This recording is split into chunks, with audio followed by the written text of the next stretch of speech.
Shut up, fool!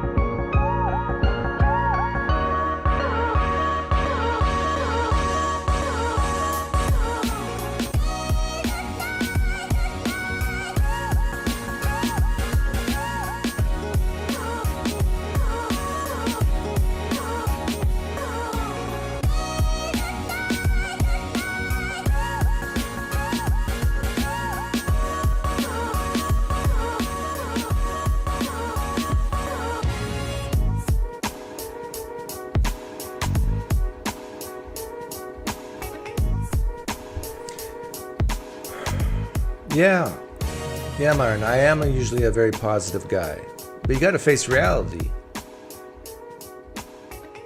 Young people are screwed. You got to live at home with your parents as a 35-year-old. Actually, I want to do a poll to start off with, even though there's not too many people here yet. How do I phrase this? How much does it cost you and your household to live each month? Oh, I love that question. Okay, what are the options here? Let's say under 1,000. Yeah, right. Let's say 1,000 to 2,000. How many? I'm allowed 4, I think. 4 choices on this platform. Yeah, that'll work. Don't make me go 2001 to, you know what I mean. 2000 to 4,000. Yeah, I'm only allowed 4. Actually, I think these are too low. Let me change it a little bit. 1 to 3. No, under 2. Let's do under 2. And then 2 to 4. And then 4 to 6. And then this is for mostly American people. But if you're Canadian, feel free to jump in. I guess even Euro might, the Europeans, some of this might be close for some countries. 6,000 plus per month.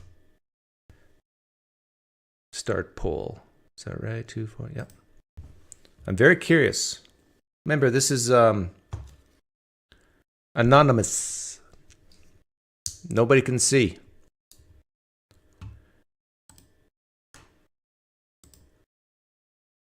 Let me screen capture it. So this is everything, okay? Everything. And if you don't know what it costs for your to live in your household, shame on you. Shame, shame. You're a bad person. You should go to jail. Yeah.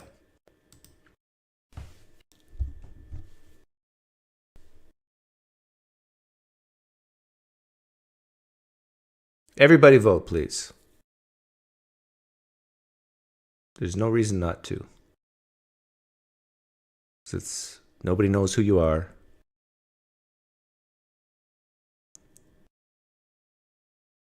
But this is why I think young people are screwed.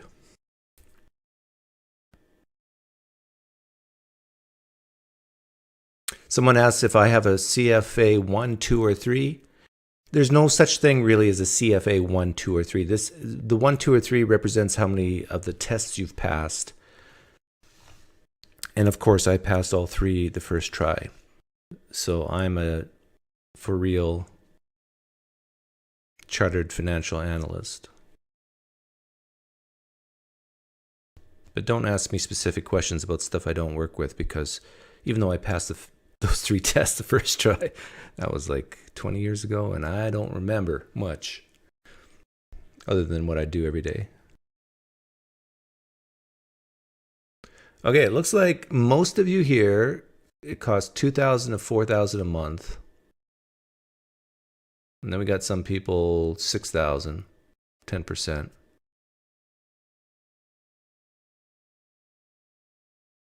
This question is mostly for Americans, yeah.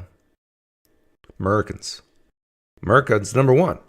For my family, I would say it's $8,000 a month. So what's 8 times 12? 80, 16. So I need to take home $96,000 a year, take home after taxes, for our household to live in a very nice, comfortable house. It's not a mansion by any means. It's upper middle class, gated community, but 3,000 square feet, 5 bedrooms, pool in the backyard, nice house. I do have a mortgage, but I could pay it off if I wanted to, but I don't want to because I locked it in at 3.25%, which historically, throughout all mankind, is a pretty good rate. I think now to get a mortgage, it's 8%. Like, why don't if you guys have a mortgage and you're paying 3% or so, don't pay it off fast. Do not.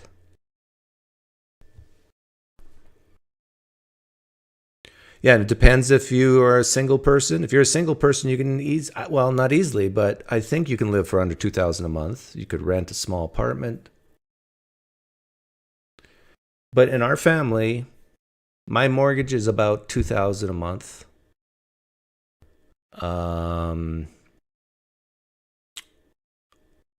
Groceries, cleaning supplies, clothes for a family of 4, it's $3,000 a month. Insurance, property taxes, that sort of thing is probably another $1,000 a month. So 3, 4, 5. I'm up to 6 already. I'd say entertainment, eating out, it's at least another $1,000 a month. $7,000 a month. Utilities, I forgot about that. Utilities is not that bad, actually. It's only about $500 a month. What am I missing? I got insurances, taxes, household items, mortgage. I have no car payments. I own my vehicles. But I still got to maintain them. Yeah, so fuel, automotive, maybe $500 a month. It's probably less than that. So if you're a young person who has no clue what it takes to live, look at this chart here. If you get married and have 1 or 2 kids, which is probably the case for a lot of people who might be listening this now in the replay, my guess is the people who are married and have a couple of kids, they're struggling at $2,000 to $4,000 a month. So if you're taking home $50,000 a year, you're struggling.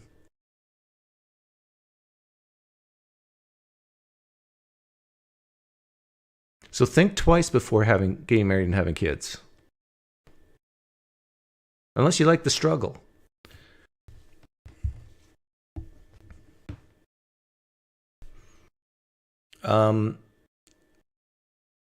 Let's see here. I'll keep this up for a little while. But I want if someone brave enough to give me a zip code. It doesn't have to be your zip code, but it's a zip code somewhere in the United States. And let's look how much a house costs. My daycare is $560 a month. That's very cheap. I'm against daycare, for the record. In my opinion, if you have to use daycare, you shouldn't have kids.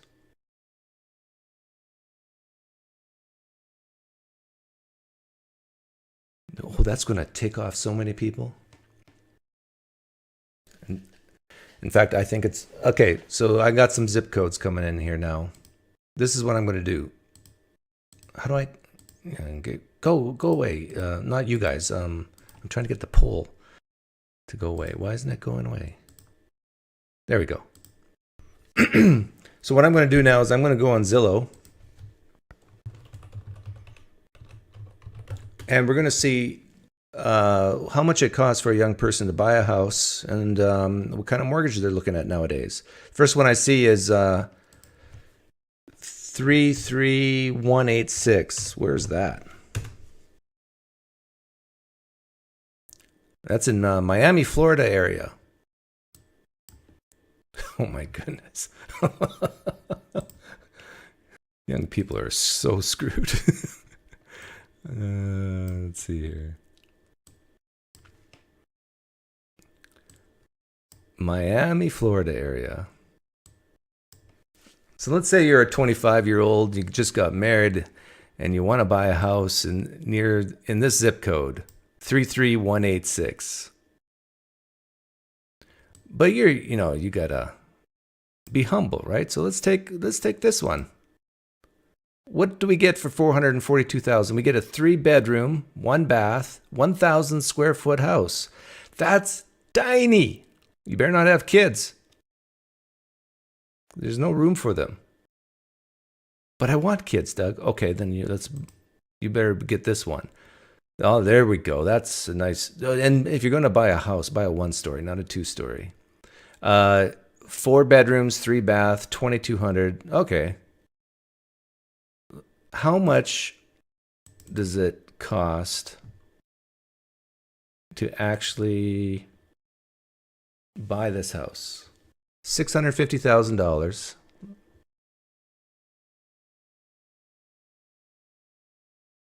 We got it's been listed for sale since October 19th. What kind of taxes? Holy $6,900 in taxes? That's because Florida is a no income tax state. Property taxes are always higher in Texas, Florida, Nevada. Okay. Here's what I wanted to get at. Principal and interest. Assuming you put 20% down.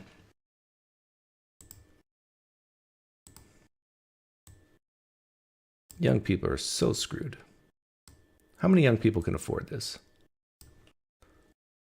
$3,721 principal and interest.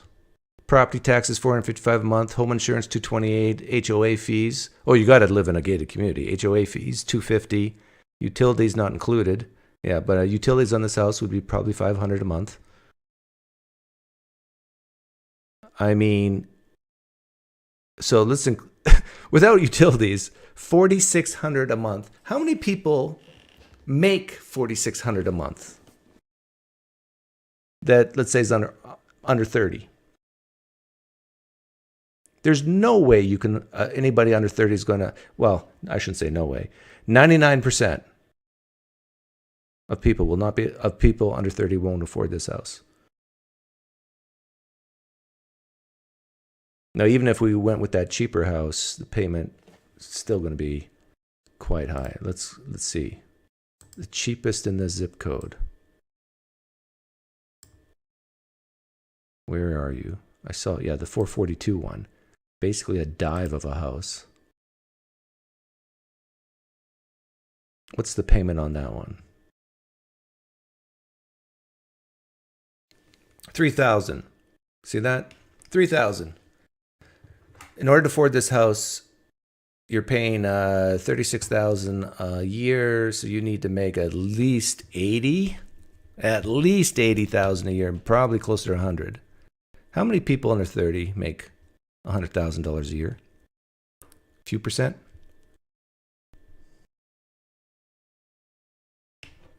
Let's look at some other zip codes.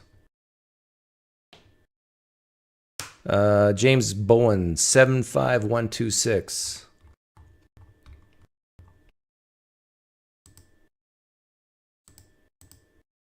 Where's that? 75126. That's a high number. So that is Dallas. Okay, so you're under 30 years. You're under 30 years old. And you want to buy, you just got married, and you want to buy a house in this zip code. Oh my goodness. Look at all the 800s. Okay, oh, you can get a $320,000 house in Dallas. 4 beds, 2 baths. That's not bad. And look at it. Oh, you guys can't see it. It doesn't look that bad.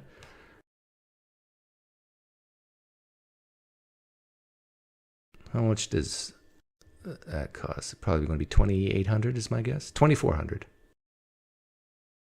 So to afford that house,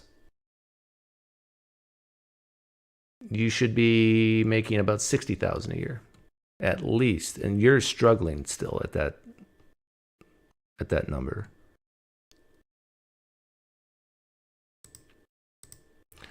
So this is why I think young people are screwed. You're probably going to have to live with your parents until you make about $100,000 to $150,000 a year. Isn't that crazy? Especially if you want to get married and have kids. Now, I have a rule of thumb for buying homes, buying cars, having kids. Should I even write this down? Yeah, let me bring up my notepad. So if you're a young person,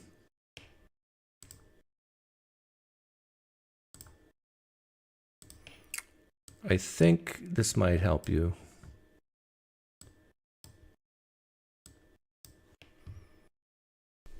For a car, I would say no more than 20% of your gross income.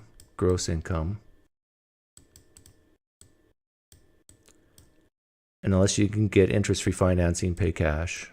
Cars are the worst thing in the world to buy. Let me repeat that. An automobile is the worst thing in the world. Everybody hates it when I make these dogmatic statements. One of the worst things in the world to buy. So you should pay cash. If you don't have cash to buy, let's say, a $10,000 car, then don't buy a car. Well, what am I supposed to do, Doug? How am I supposed to get to work? Take the bus. House.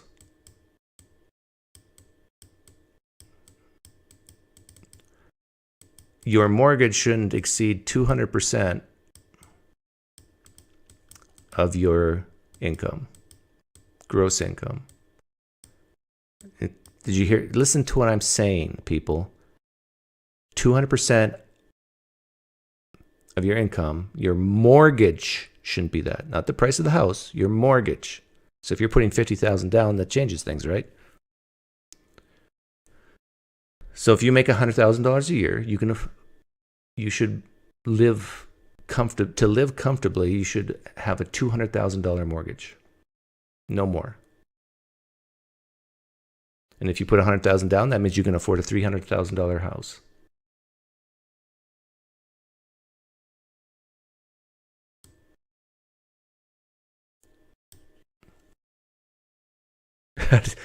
How did I know your income was gross? I'm not sure, Wonder Bucket.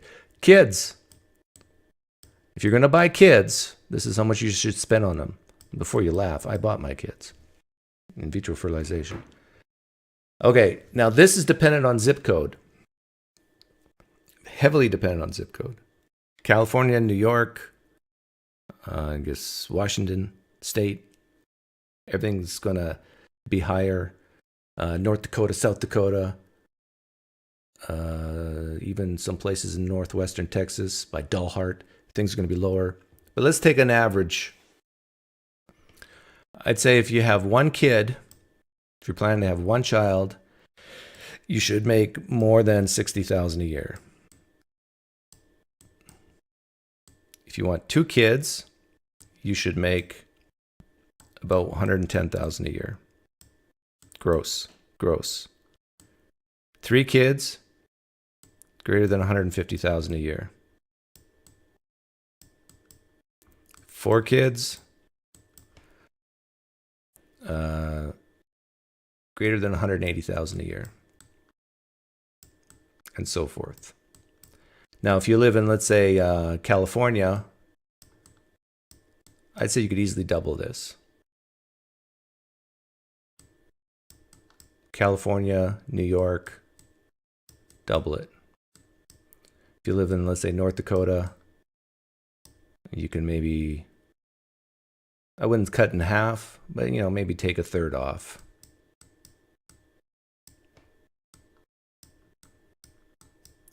Now, I know what a lot of you are thinking.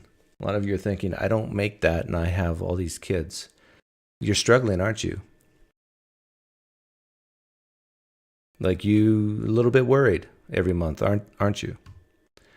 I'm saying these metrics are good rules of thumb if you want to sleep better at night.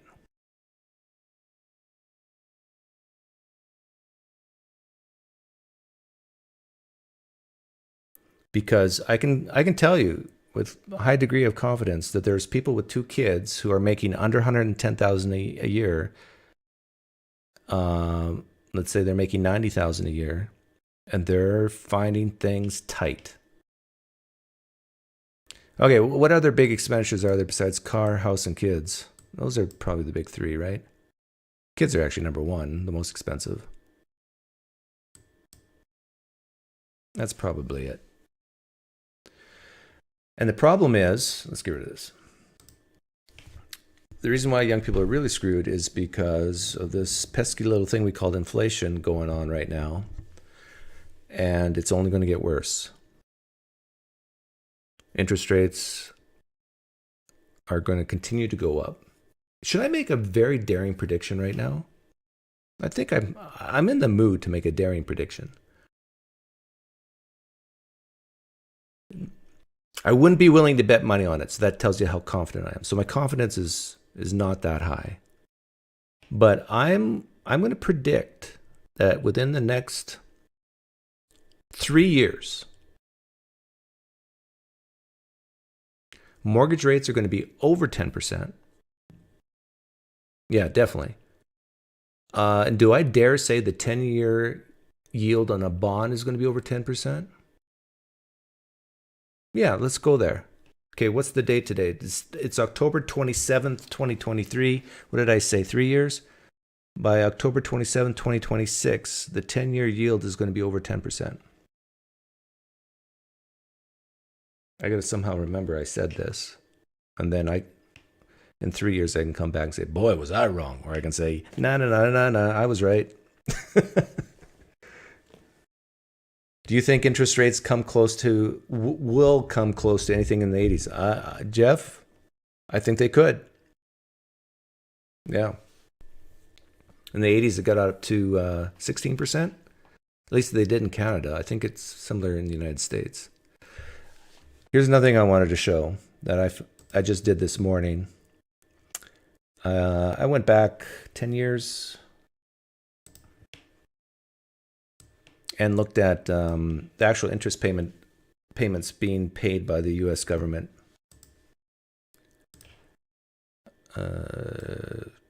This is what I had. So this is in billions of dollars. In 2013, the U.S. federal government, the Treasury, paid $416 billion per year in interest payments on all debt held by the government.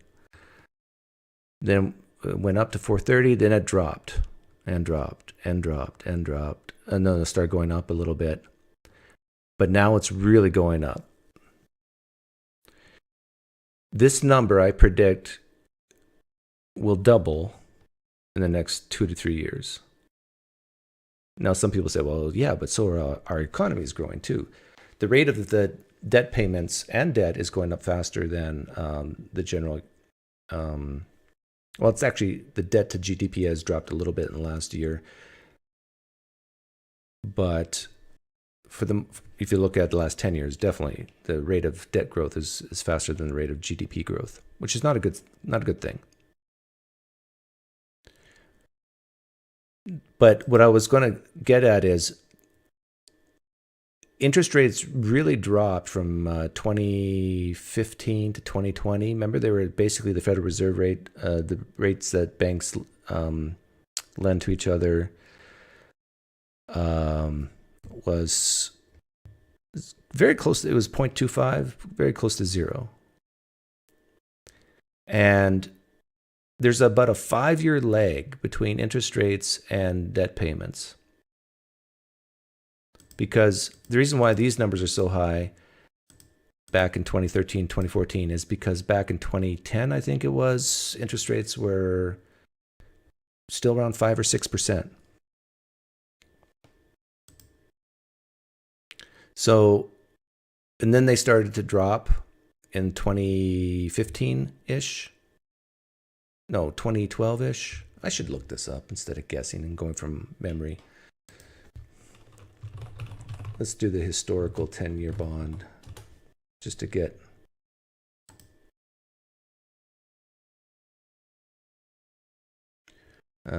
just want to last 10 years. What do we got here?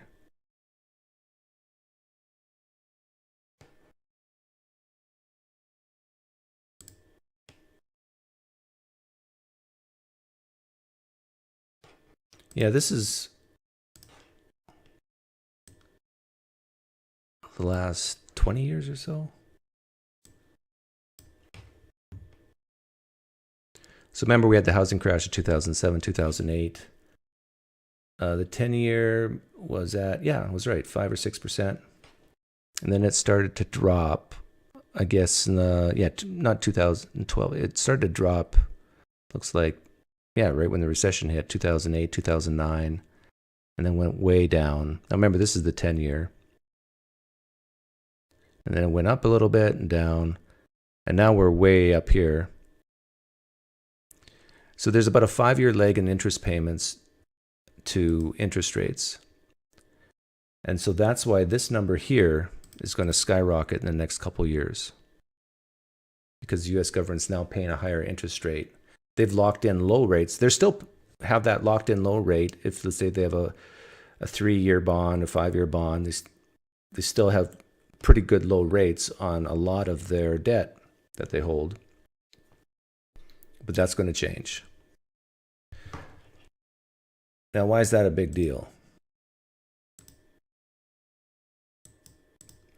It's a big deal because, let me show this.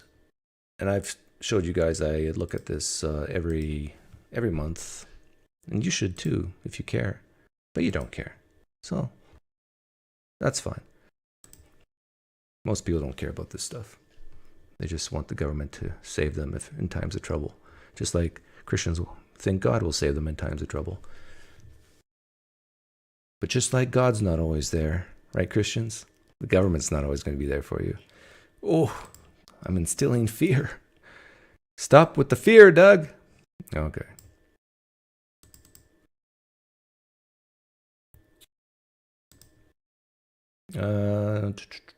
Yeah.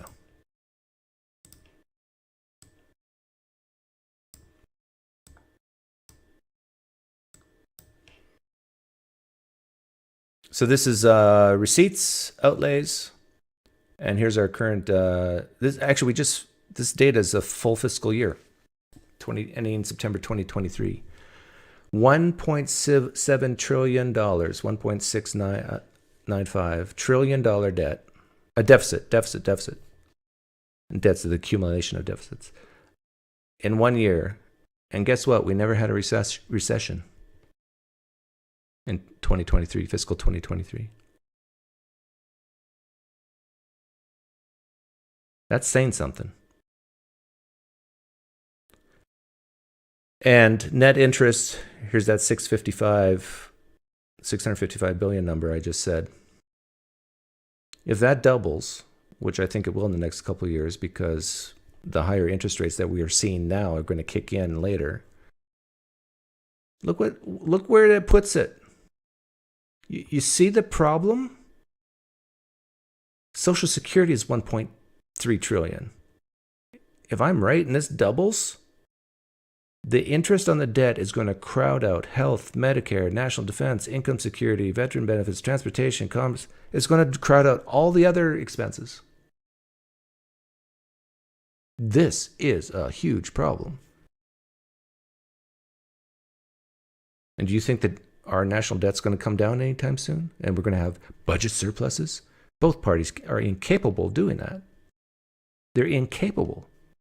Unless we make a law that says, if there's a budget deficit, all people in Congress get fired. And there's an immediate re-election. I think Warren Buffett was the first one to make that suggestion. It's not a bad suggestion. But Doug, we do need deficit spending sometimes. Okay, sure, I'll even give you that sometimes. but not like 20 years in a row, which I think it's getting close to. Last time we had a budget surplus was with our great Republican president, Bill Clinton.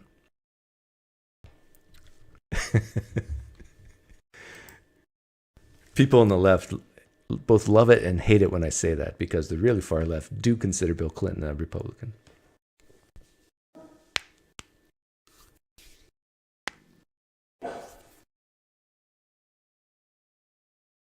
Oh, let me bring, I haven't looked at the poll here. So here's the final poll results.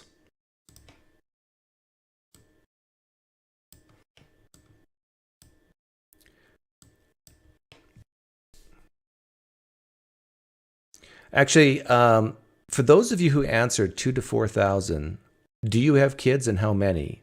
You can just type it in the live stream chat right now. So I'm only talking to the people who answered between 2 to 4,000. Do you have kids? So you should put in 0, 1, 2, 3, the number of kids you have. I'm very curious. I'm not going to judge you yet, but maybe later.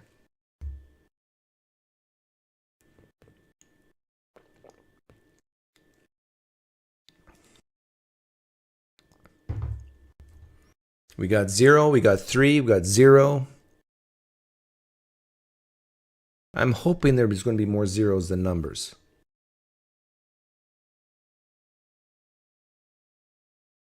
Zero. 1, but no mortgage. Okay. Yeah, a kid is like a mortgage. 2. 0, 0. And this is encouraging. Dual income, 0 kids. Good for you. That means you're living well within your means. If you got 2 incomes, no kids, and you only cost you 2 to 4,000. You're very comfortable. I bet you sleep well. I have 2, but I'm thinking of getting rid of 1.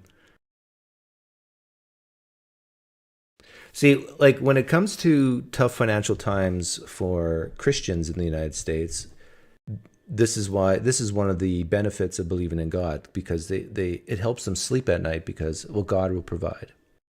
But what ends up happening is God doesn't provide. It's other people that provide, either through the government or through the church, which is different than God. It's people. God's not printing money and giving it to you. He's not giving you gold or silver.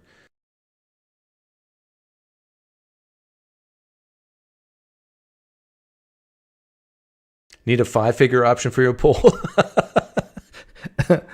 You don't spend that much per month, do you, Adam?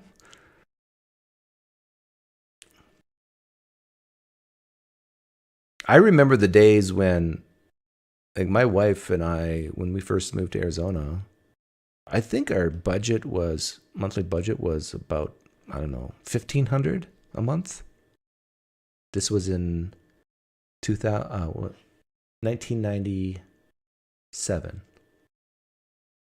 Me and my wife could live comfortably. Well, not comfortably, but we could live $1,500 a month. Because I think my TA job paid about $1,200 a month.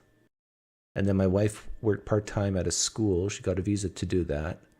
And she made about, I don't know, $800 to $1,000 a month. So we brought in, between the two of us, maybe $2,500 a month. And then $1,500 a month was our expenses. And we were comfortable.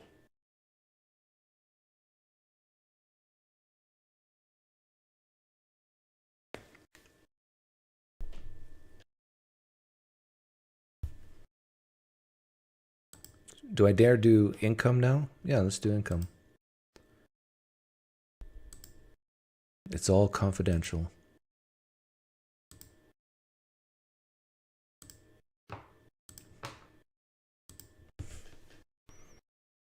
Well, actually, let's put it this way. Instead of doing income, I'm going to ask it this way.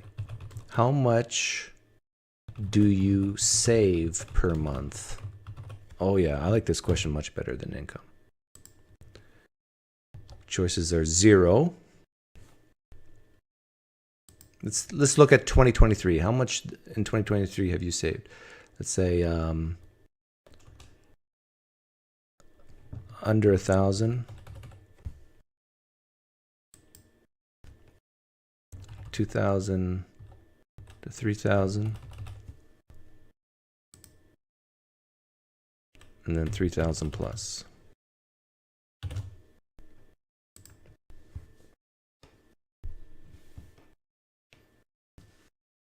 How much money do you save per month? Oh, the first response was over 3,000.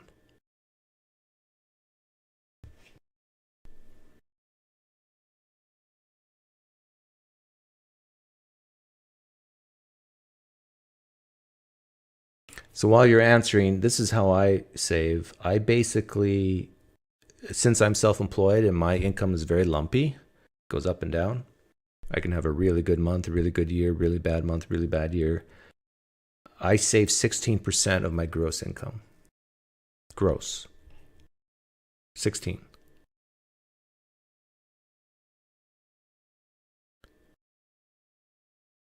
And the reason why I say 16 and not 20, not a round number like 20, is because I'm including little wiggle room for taxes in there.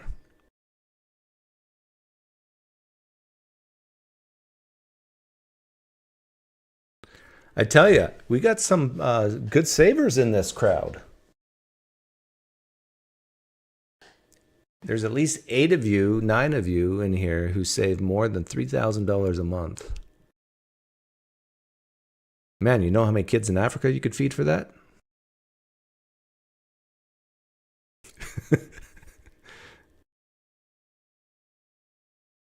How much does your wife give to her church? I'm not sure, but I think it's very little. Maybe like $100 here and there.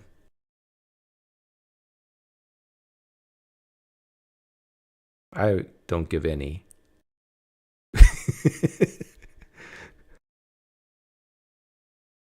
See, this is the thing. A lot of people on the left don't like my political views, but I pay a lot in taxes. And I don't, as my wife as my witness, I don't try to hide. Like, it is what it is, and I pay it.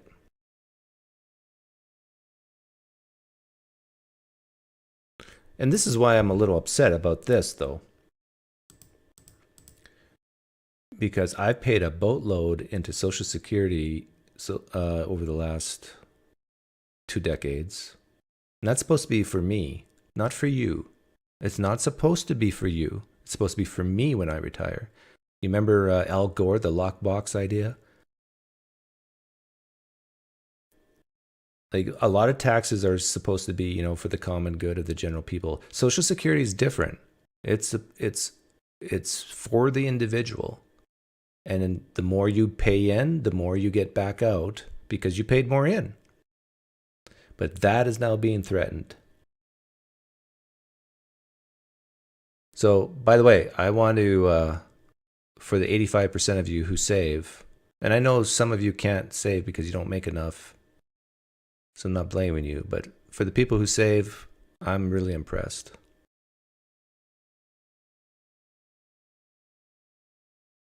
Good job. Not that my affirmation means anything, but what was I going to say? So, yeah, so how do we save Social Security? I've given recommendations of you have to raise the age. I'm totally okay with going up to 70 years old. Maybe go 1 year up every year until, let's say, 70. And I'm also okay with, if your net worth is like really large, you just say, sorry, this was your money, but you can't have it. We're going to steal it from you. So if your net worth is, let's say, over 10 million or something like that, say, sorry, we're going to confiscate it. It's totally unfair. I get it. But Social Security is in jeopardy. And then the third option is You might have to implement some type of general sales tax.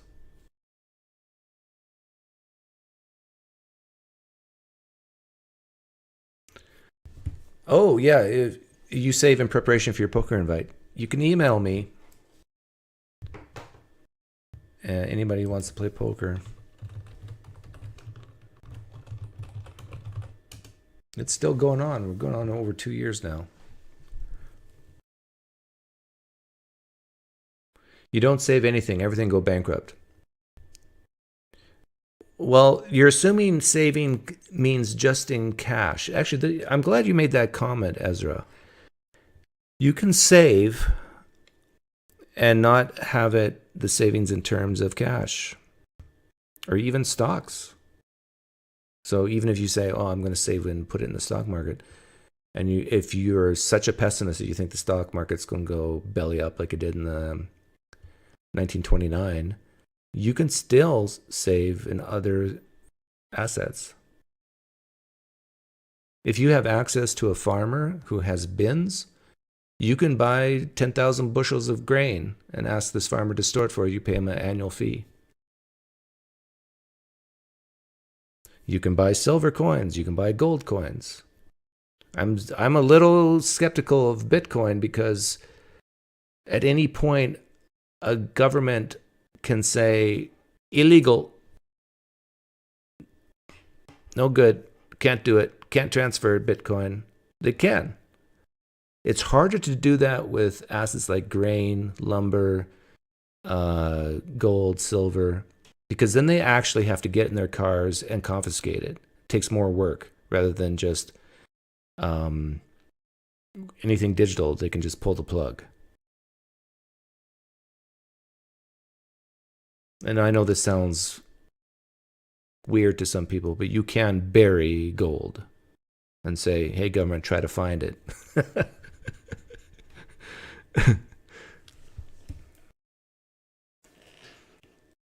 And I know people, I don't, but I know people who have a ton of gold and literally have different places where they bury it. And people laugh at them, and I kind of laugh at them, but if the poop really were to hit the fan,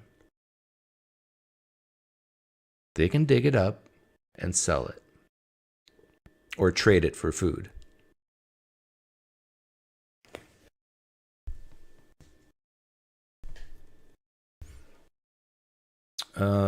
Yeah, so is there anything else I wanted to talk about? Young people are screwed. They can't afford homes. You definitely can't afford your kids if you're a young person, unless you're making 6 figures a year. What percentage of people make 6 figures a year?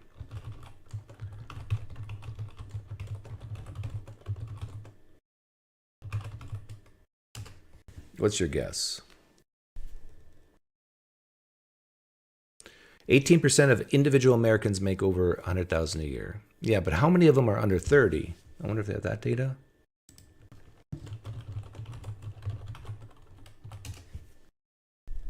Here we go.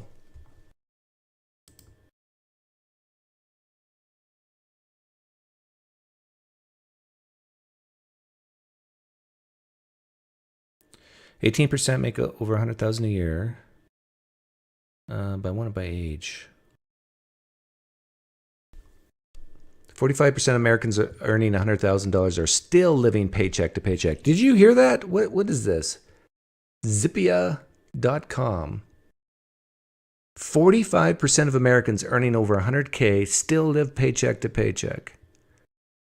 That's because they live outside their means. If they were to listen to this channel, like 10 years ago, they would not be in that situation.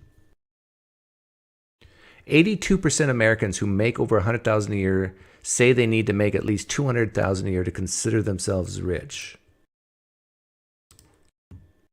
I mean, your standards are low, I think.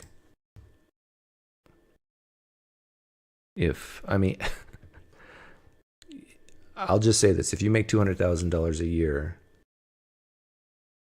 well, it's whether you're rich or not is based on your net worth, not on your income. But I would not say anybody's rich making $200,000 a year. $2 million a year, yeah. 100K incomes by gender. Can you guys read that?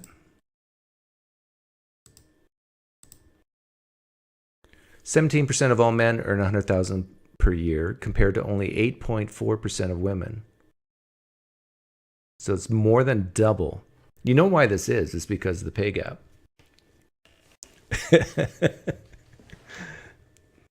But it's women's fault that they make less than men. See, men, they choose jobs like doctors, lawyers, engineers, but women, they choose lower paying jobs like female doctors, female lawyers, female engineers.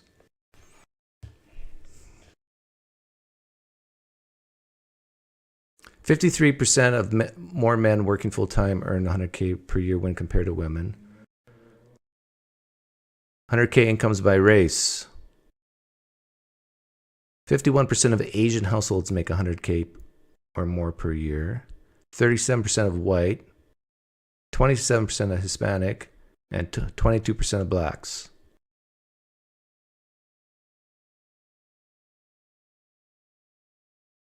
Asians win. There, this is what I wanted. 100K incomes by age. Americans under 25 who make 100K are in the top 1% earners in their age group. Yeah, I believe that. I would say top 0.1%. From age 18 to 24, only 1% of earners earn 100K. Yeah, I think that's the number I said. Well, I said under 30. It's 2% from by age 35. Okay. So if you're 35 years old or younger and you make 100,000 a year in the United States, you're in the top 2%.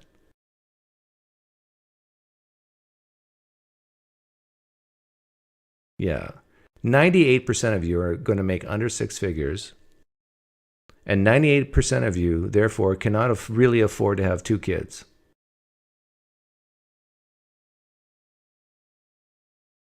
According to my little rule of thumb I had earlier. 1 in 5, 21% of 60-year-olds make 100K per year. Really? I thought it'd be higher than that.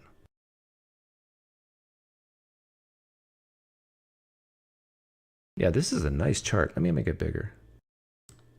Who knows if this is true, but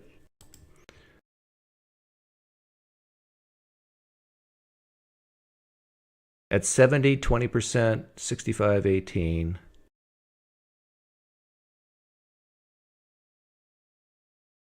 I'm trying to think how old I was when I made my first six figures. I think it was my early 30s. Yeah, I think it was 31 or 32. But that was back, back in the day. So you got to adjust it for inflation. 100,000 back then is probably worth at least 150 today. Oh, speaking of the present value of time, of money, this is why interest rates, the raising of interest rates, are such a dangerous thing. I'll explain this as simply as I can. $100 today, if you put it in the bank, risk-free rate, it's going to be worth more money in the future, right? The higher the interest rate, the more money you can make in the future. This is just very simple common sense. But when it comes to things like the stock market is valued by potential earnings, potential cash flow. What the Amazon, any growth company for sure, is going to be valued based on the future cash they can generate. And then analysts look at that future cash and say, okay, what is that future cash worth today? And then that should be the value of the company divided by the number of shares outstanding. And the higher the interest rates go, the more money in nominal terms they'll make in the future. But the reverse is true. The lower the present value. This is why there's an inverse relationship between bonds and interest rates. So the bottom line is all you have to do is remember this. As interest rates go up, valuations in the stock market should go down. The multiples you use should go down at least. So historically, the S&P has been, in the last 10 years, it would be 20 times S&P earnings, and that's where the S&P would be at. So let's say the S&P was at, the company's per share to all combined, out of all 500 companies, earn $200 a year. You take that times 20 and you get a 4,000 S&P index value. But as interest rates go up, that multiple goes down. Instead of 20, it might be 17, 15, 14. And back in the dirty 30s, it was down to 6. So just to shock you guys a little bit, if the S&P companies earn $200 a year per share, and a multiple at 6, the S&P would be worth $1,200 today. Where is it at today? $4,100? Oh, just for kicks, I should show you this.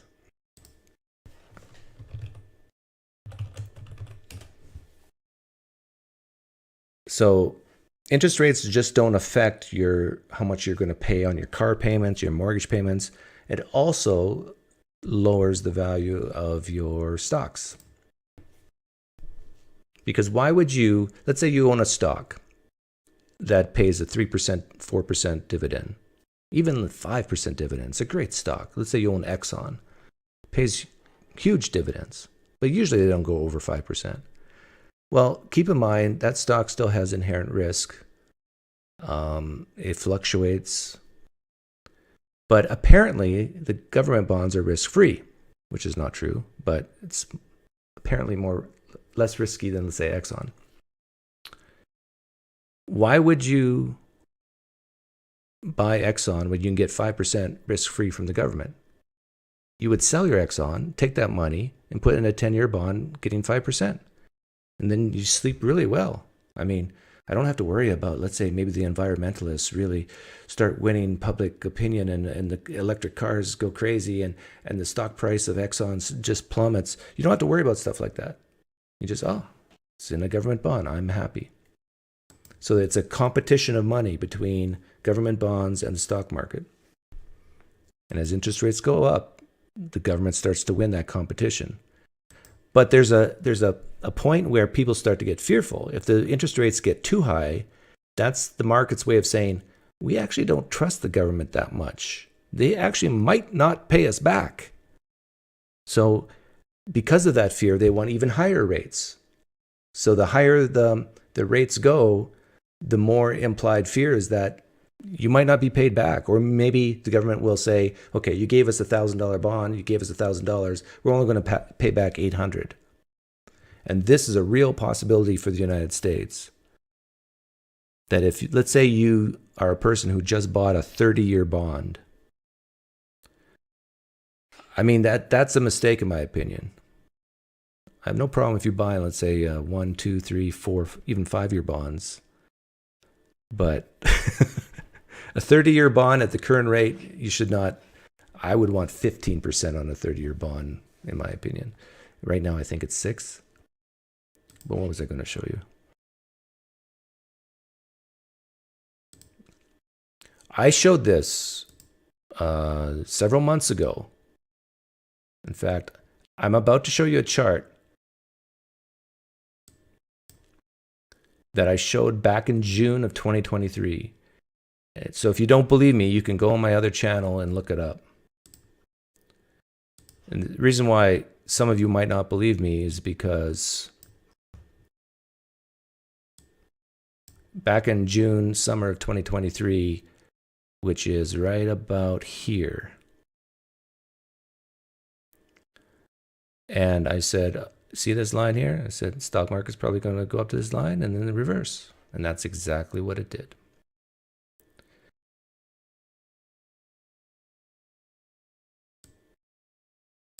So right now, the S&P 500 started a new trend down when it broke this bottom line here. Some people think this is woo-woo, but this is basically human psychology and support levels by support and resistance levels. I wouldn't be surprised if the S&P goes all the way down to tags this line in the next few weeks, goes down to 3,800, and then it's going to bounce hard up, I bet. But probably around 4,200. And it's going to zigzag. You never know what it's going to do. So here's my prediction as of October 27, 2023. Stock market's going to go down before the end of this year, all the way down to, let's say, between 3,800 and 3,900. I'm not saying in a straight line. It could go like this and then go down. Who knows? But do I make a living off the stock market? No, I don't trust the stock market. I just like following it.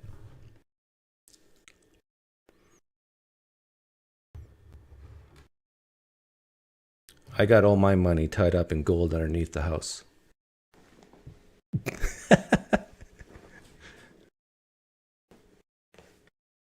No, I don't day trade. I used to a long time ago. I used to trade options, but I used to sell covered calls, which I won't explain what that is. Okay, as usual, I'll allow anybody who wants to say anything to come on. But let's try to keep this on topic. I think from now on, I'm going to do Finance Fridays, Theist Thursdays. I'll go backwards. Finance Fridays, Theist Thursdays, Woke Wednesdays. How does that sound?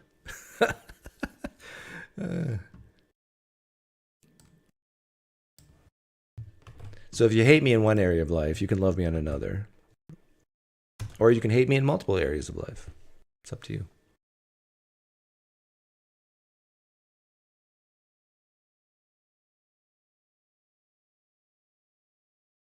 Answers in Atheism is close to reaching 666 subs. I don't know who that is.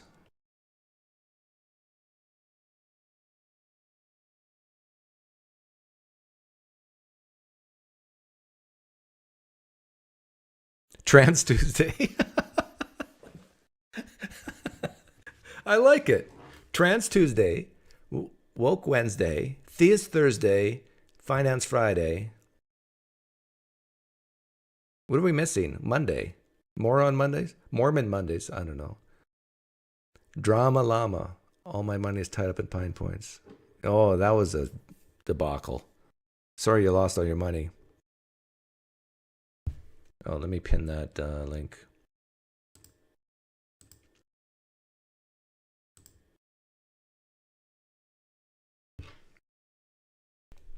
If you're really young, my advice is very simple. Cost average, buy index funds. If you're really old, my advice is simple. Well, it's actually becoming more complex.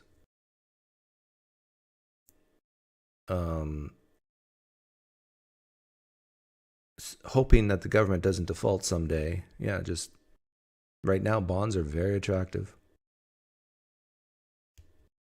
This is another part of the reason why the stock market hasn't really gone down that much up until now as interest rates is going up. Because remember I said as interest rates go up, the discount rate goes up, which means the multiple goes down and the value of stocks go down. The reason why that hasn't happened that much yet is because there's a ton of big companies in the S&P 500 who have a ton of cash, and they're making huge interest income on their cash.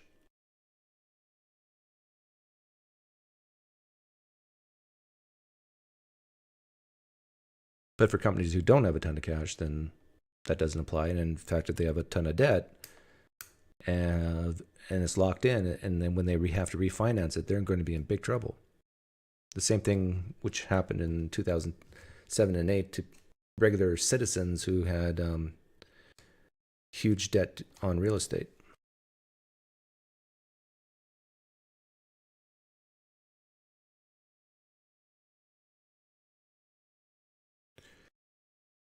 This is Finance Friday, Dark Lighthouse.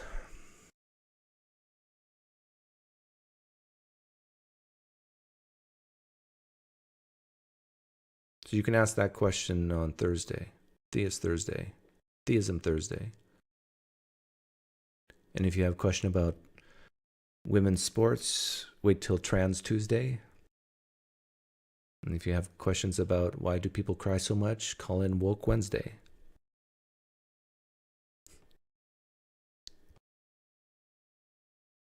I'm curious, how many people here think that when I brought this up,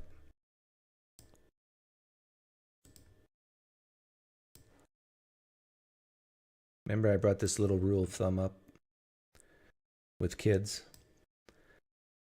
How many people here view that as offensive? That I have a rule of thumb of how much money you should make before you have kids and procreate. Actually, let me do that in terms of a poll. I'm really curious. My procreation rule of thumb, offensive to you? Lean yes.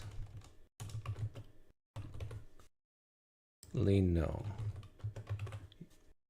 Start poll. Because I know some people really find it offensive. I'm not sure why. Maybe someone can come on and tell me.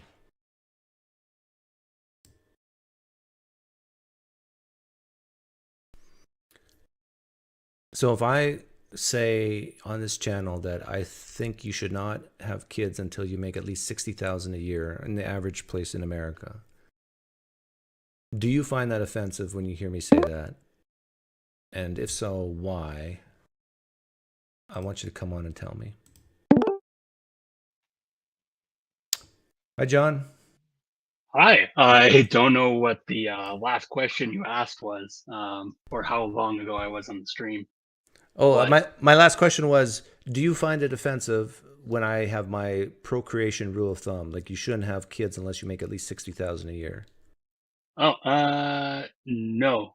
Okay. I listened to an interesting Freakonomics episode where they talked about how abortion has made it so that people can provide better for their kids. There's no less unwanted children, and so Yeah. same rule of thumb, I guess. I actually had a question for you.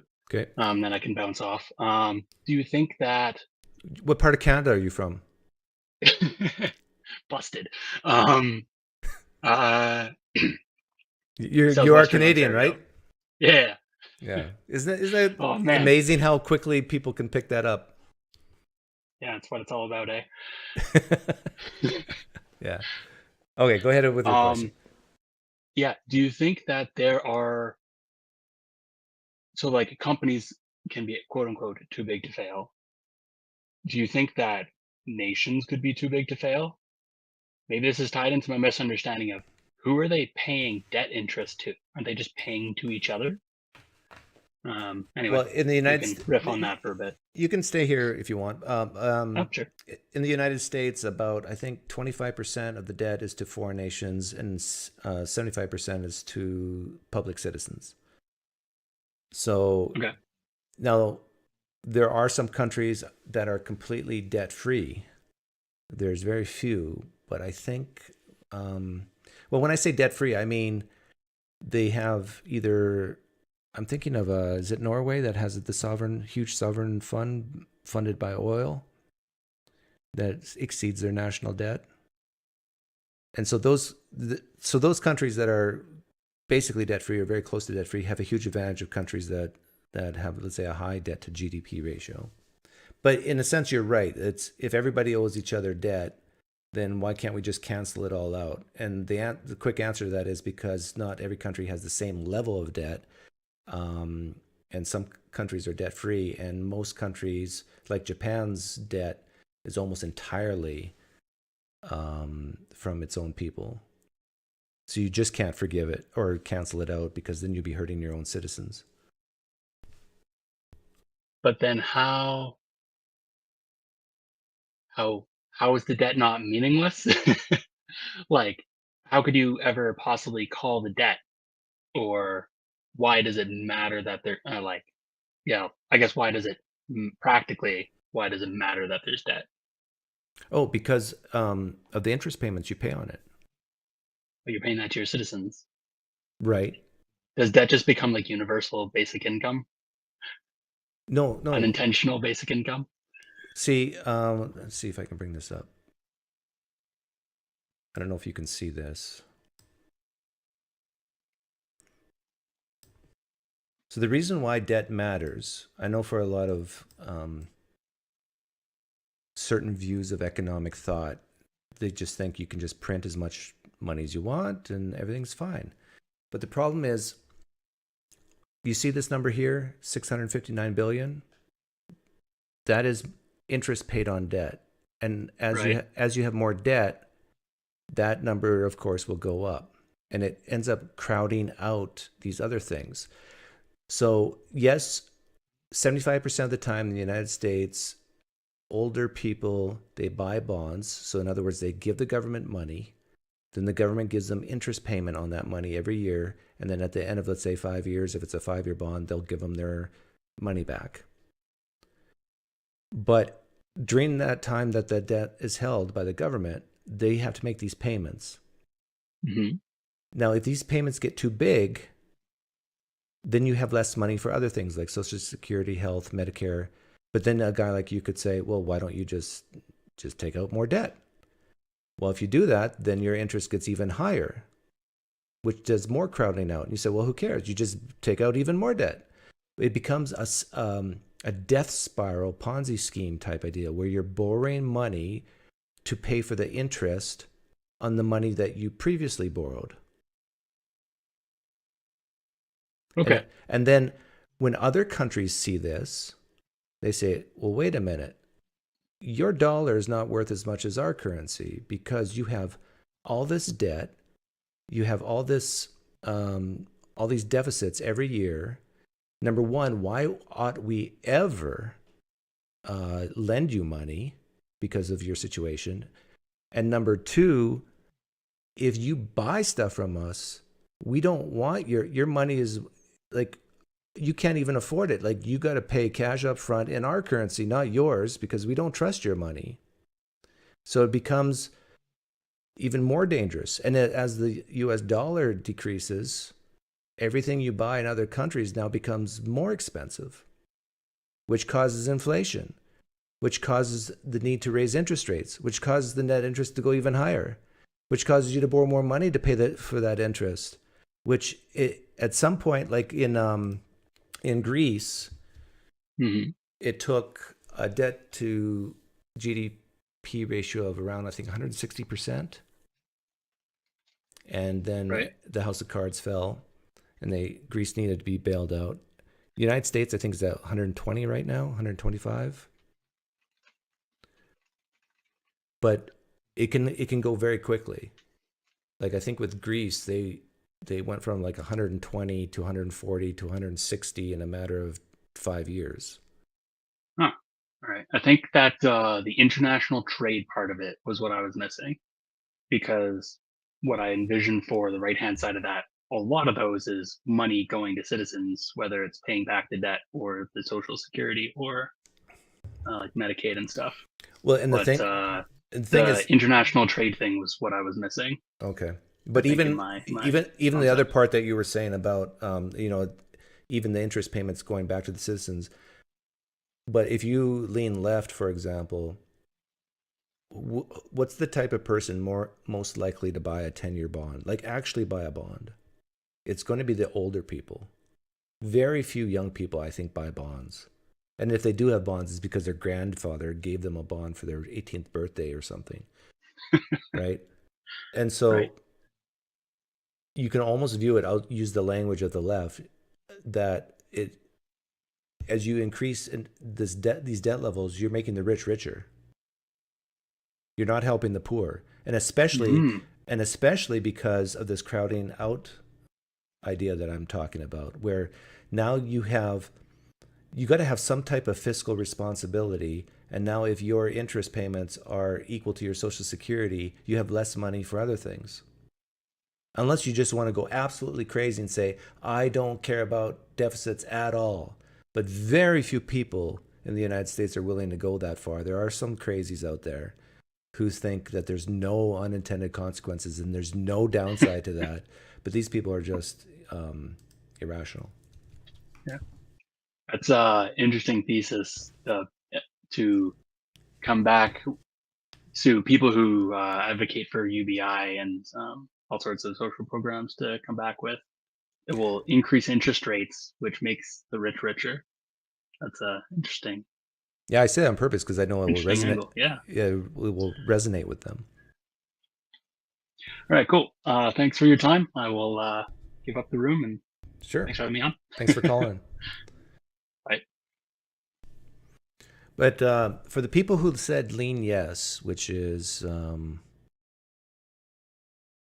assuming it's representative, it's going to be about a dozen of you.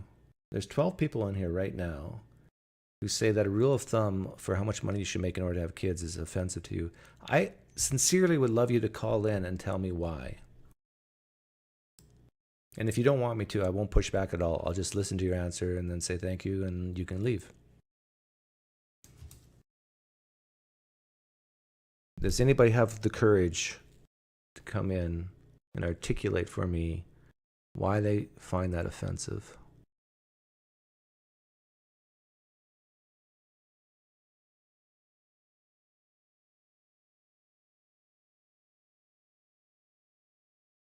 What consequences asks? Sitic? I listed a whole bunch of them. Inflation's one of them. That inflation hurts the poor the most.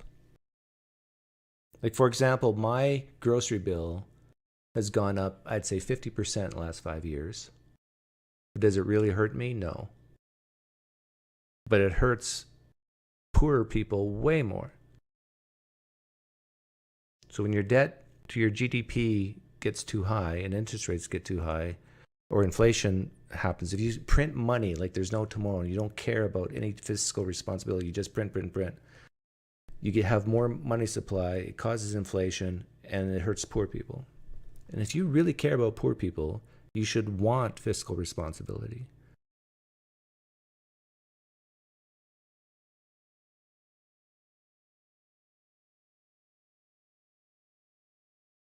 I do, but I need help connecting. All you have to do is press the link on the top of the live stream.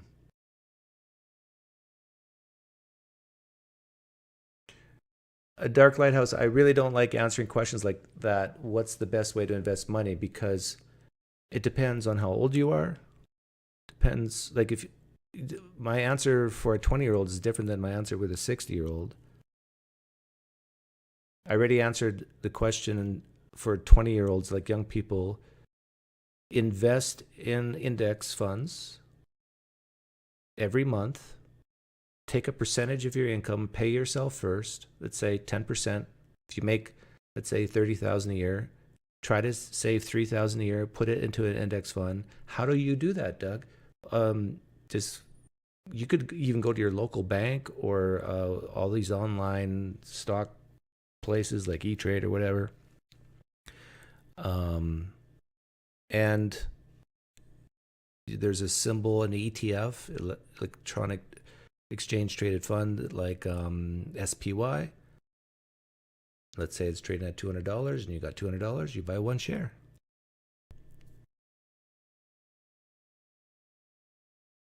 In fact, if you were to buy one share every month, starting at age 20, by the time you're 65, 70 years old, you probably will have a nice little nest egg. Maybe not one share, but 10% of your income.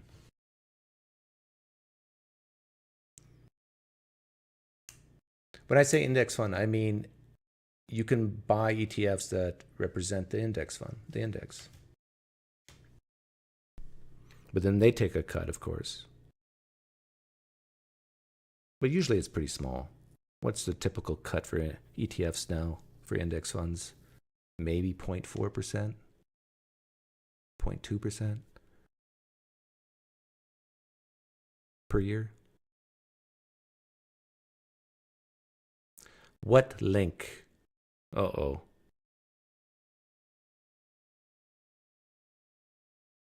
Look up. Not at your ceiling, on the top of the live stream link, live stream chat. Oh, I know why you can't see it. Because I had the poll up. My apologies. It's my fault, not yours. Now you can see it. I'm sure.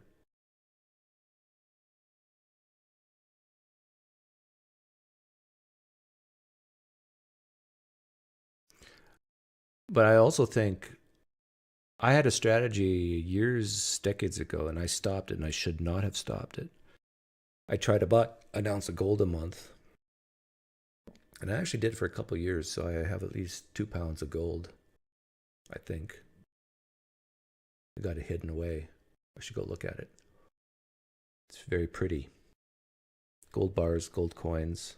If you were to buy an ounce of gold, starting like when you're 20, my age, back in the, say, 90s or even 80s, every month.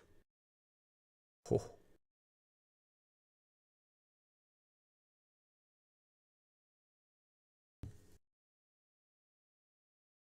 People say, what's the big deal with gold? Like, you can't buy food with gold. Well, you can't buy food with Bitcoin. Well, at some places you can. But I could make the argument you could actually in some places buy food with gold too. The advantage of Bitcoin and gold to regular money is you can't just make it out of thin air. You need huge amounts of computing power to make a Bitcoin. You need a huge amount of big trucks and tractors and loaders to mine gold. When it's not profitable to mine gold, mining companies don't mine gold. So it is one of the best inflation guards out there.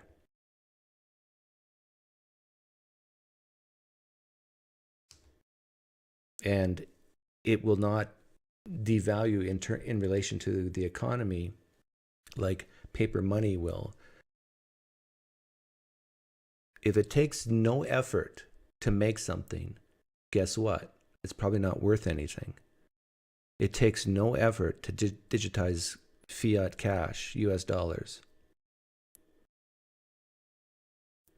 The only reason why the US dollar has value is because human beings have made it so. They have just decided to give it value.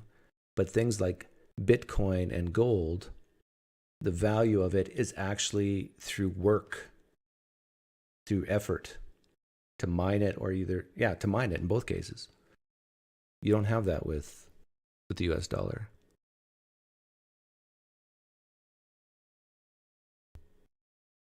I know what you're saying, Ezra, but what I'm saying is that effort part. Do you see the link now? Setica?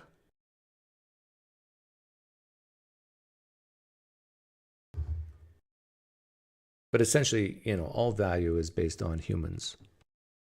Because I hate to break it to you, but there is no God.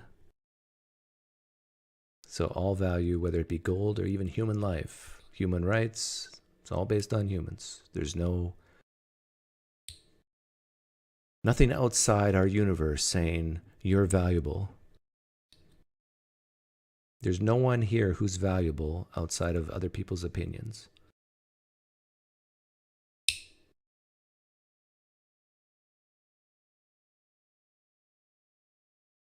In fact, this is why it behooves people to be nice to other people, especially if you're poor. The poorer you are, the nicer you have to be to people. Why?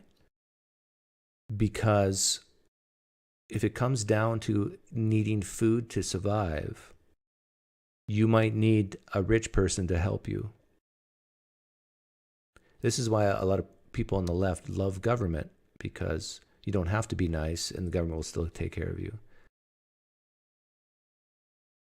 But what if the government can't take care of you? Then you're actually going to have to go to your neighbor and ask for help. You're going to have to go to your family and ask for help. And if you've been a schmuck to your family, if you've been a schmuck to your neighbor, guess what? They're less likely to help you. Back in the dirty 30s, my dad told me the story about his grandfather was a very wealthy man. And the dirty 30s, the majority of the people in his community literally were hungry. They had no money for food. And my great-grandfather took care of the majority of his community, actually bought their food for them, and many times it was in terms of chickens and cows, like, here's a cow, here's a chicken. And it was only like decades later that people paid him back and said, thank you for saving our family's life.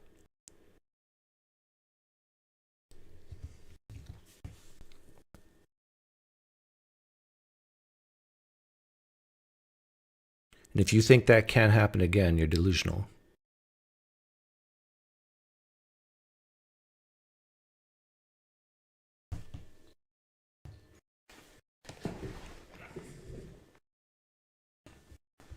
But if it gets really bad, then you got to hope that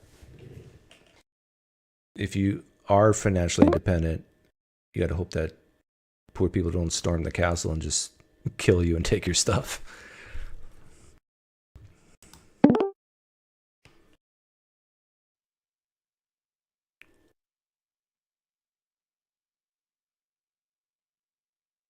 What? Can you hear me? Setica?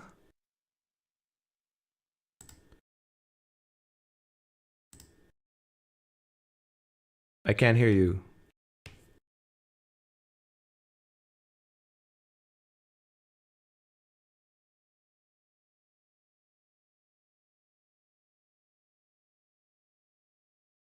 Try to use your gearbox top right. Make sure your mic settings are correct.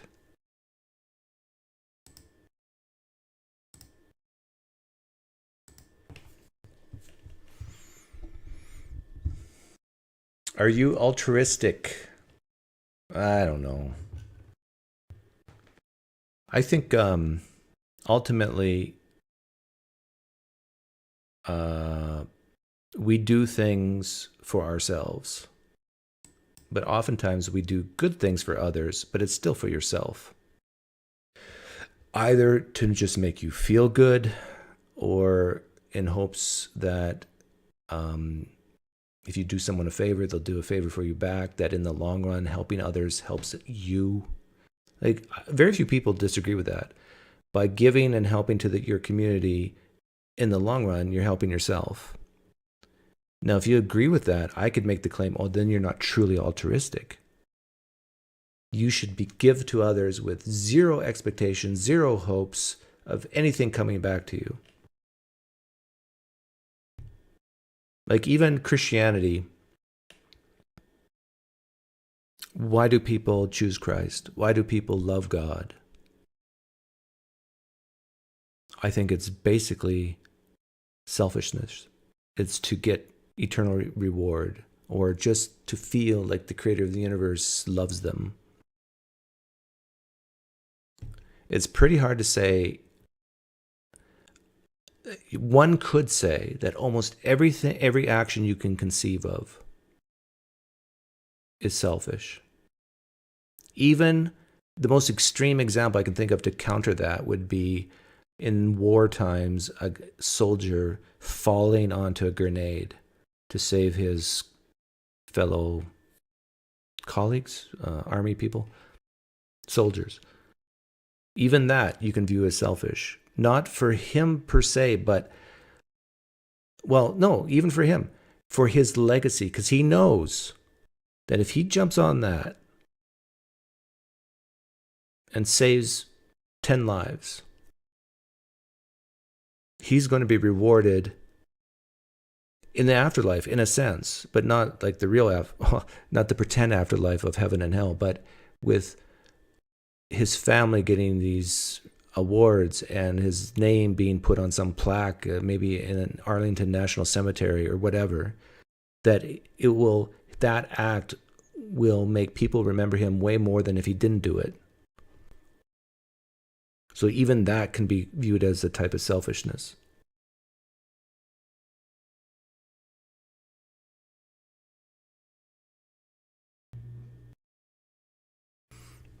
Yeah, and one can say that selfishness and self-interest are very similar, but I can understand how people can view it as different as well.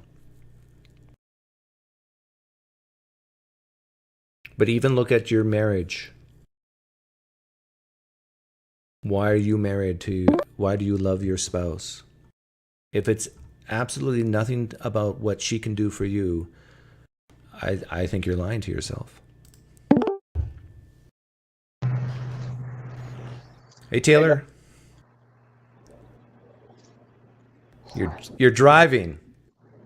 Yeah, can you hear me okay? Yeah, I can hear you. Go ahead. Okay, cool. How's it going? Good. I guess I don't really have all that much relevant stuff to say. I've just been every time I've like tried to call in whenever I've actually had time, it hasn't worked.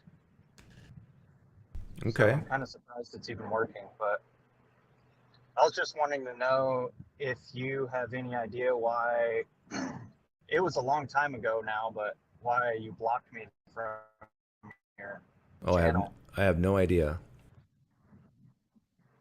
Oh, okay. Do you have any idea?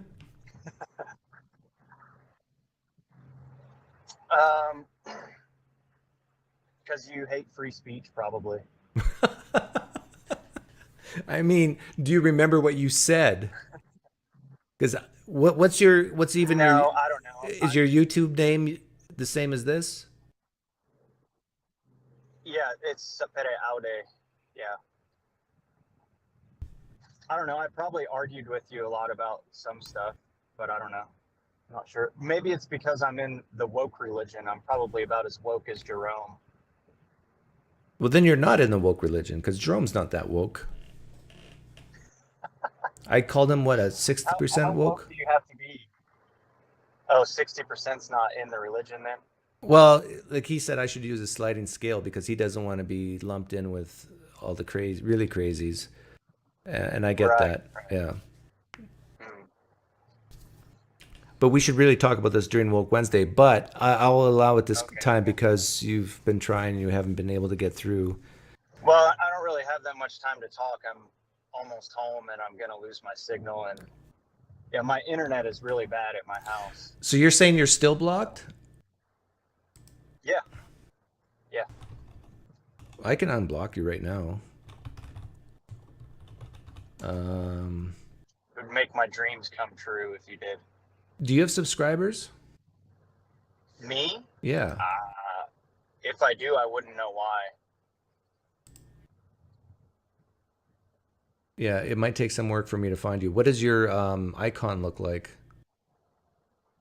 It's just a picture of my face. Oh, okay. Then I should be able to find you easily. Well, although there's a lot of that channel name apparently. Really? Okay. Yeah, there's at least I'm over 50. But yeah. Hmm. Oh, I found you. I found you. Okay. So Okay. let me show you. All right. You also blocked me on the politics channel too. Well, that doesn't matter So because I don't think I'll be using that anymore. right, but I'm just bringing it up because I must have done something to piss you off. Yeah, that's my channel there.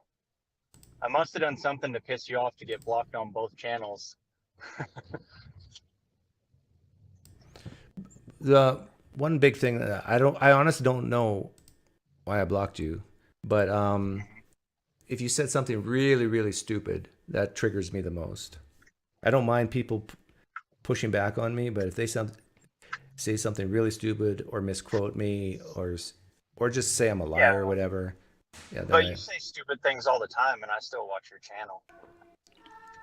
touche. But that's your choice, True. That's true. and it's Um, my choice to in my home to decide who gets to eat supper with me. okay. Well, you made it too easy to get unblocked. I was hoping it would be more of a challenge. I actually unblock most people who kindly ask. There's Oh, okay. exceptions, but Because yeah. I was gonna. um, well, actually, I didn't really have much of a plan. In fact, um, I had a joke that I was gonna say, but I don't know. I probably shouldn't because Jerome said I shouldn't. So, Well, now you have to. well, I was okay. I guess I can real quick before I have to go. But I was talking about how it seems like your channel's kind of gone downhill, I guess, or it's not as popular as it used to be. Would you agree with that? Oh yeah, you know why though, right? Um, Well, I have maybe an explanation for it, but I don't know if it would be the same way that you would explain it. I can't imagine any other explanation other than people don't like my politics. Mm, I guess that's one way to frame it. Yeah. Like I've done polls in the past asking, do you lean left, do you lean right, Democrat, Mhm. Republican, whatever. And historically, on my religious channel, this channel, it's always been around 66%, 2/3 of people who watch my Theist Thursdays, for example, lean left. Mhm. Um, and so they want to see me demolish theists. They want to see me, talk to theists. They don't want to see me talk about finance or wokeism or trans or whatever. They don't want that. And so if I talk more about that on the main channel, or even if they know about my political channel and they, oh, I don't want to even hear Doug talk to theists if I know he thinks this about other issues. There's some people just can't do it. They feel so bad inside that they can't But separate it. okay, so I would say, to be honest, I feel like that your like counter apologetic stuff is just way better quality than the other type of stuff you do.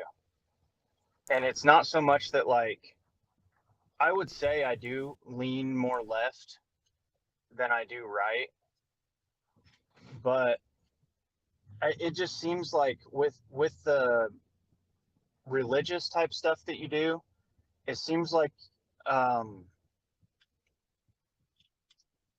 you can like put yourself in their shoes better than like the people you disagree with politically for some reason. And maybe that has to do with that, like, you had like experience as being a theist or whatever, and like you've never really been like a left leaning person or something like that.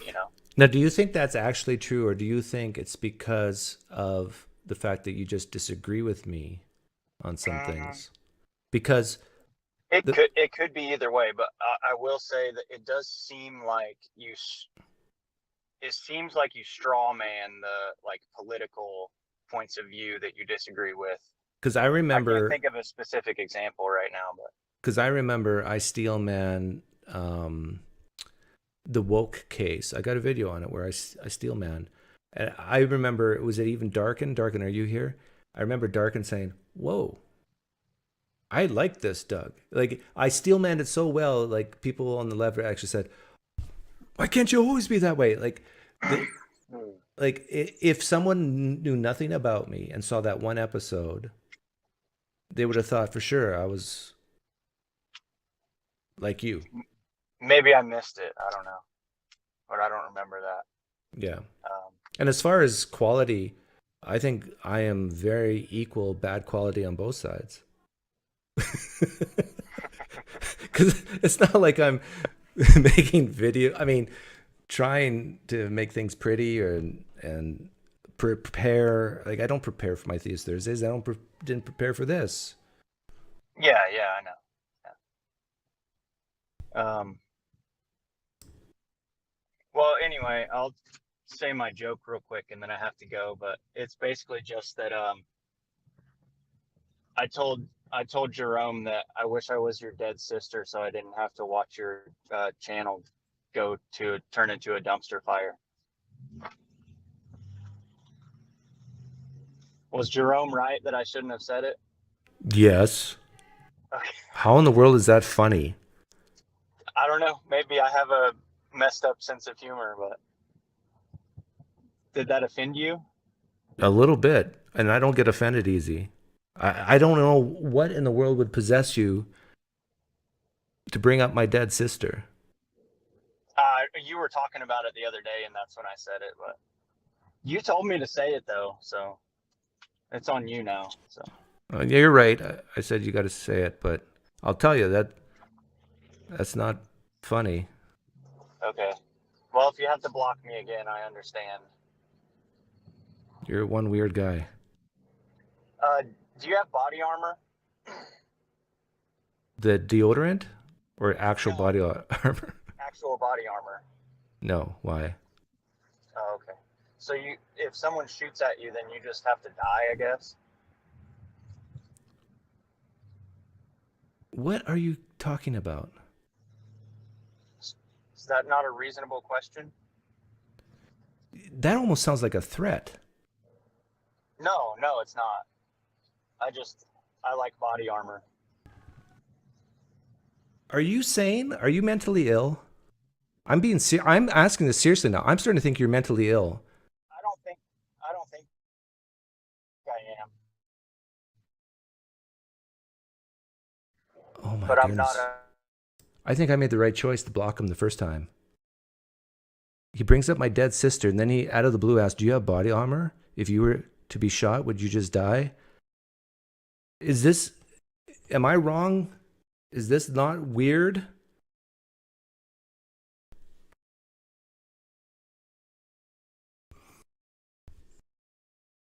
I'm seriously going back and reblocking him. I think I blocked him for the right reasons. That was the most, like, I don't mind awkwardness. I don't mind weirdness. But that's probably the most awkward, weird things I've ever heard a person say. Where was his channel?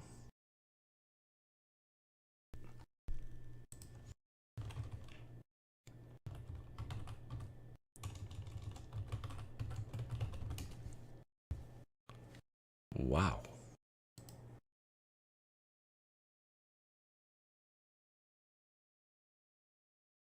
Okay. Sapir Odd, you're now reblocked. And even if you ask kindly in the future, you will never, ever come back. Something's not right with you.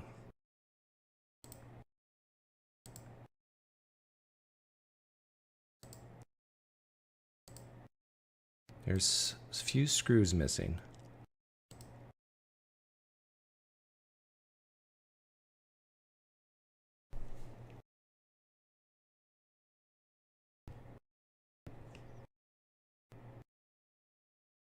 Yeah, I'm gonna have to buy that Glock after all.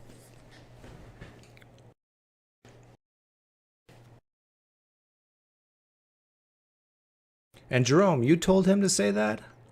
True or false? About my dead sister.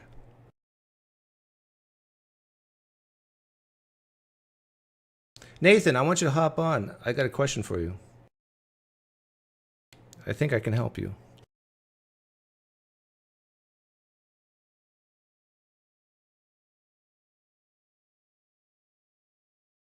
Yeah, good question, Jerome.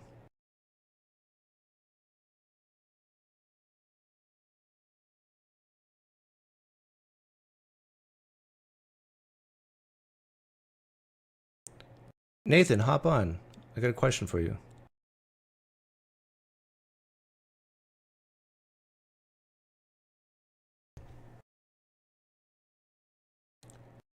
You told him not to say that crap. Jerome Robinson told him not to say that crap, PineCreek. Okay, good.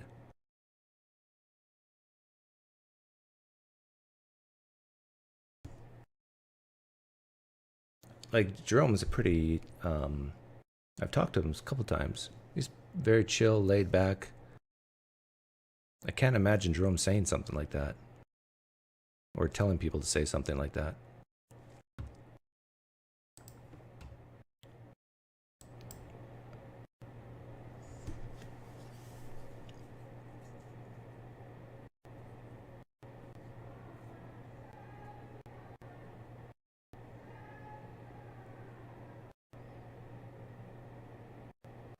You lot don't understand what I've just gone through. What did you just go through? This is becoming like some type of weird social counseling session. John Lee plans on talking to you on Theist Thursday. He says, unlike Darth Dawkins, he will talk to you about Jesus until you're blue in the face. Excellent, Tom. Thank you.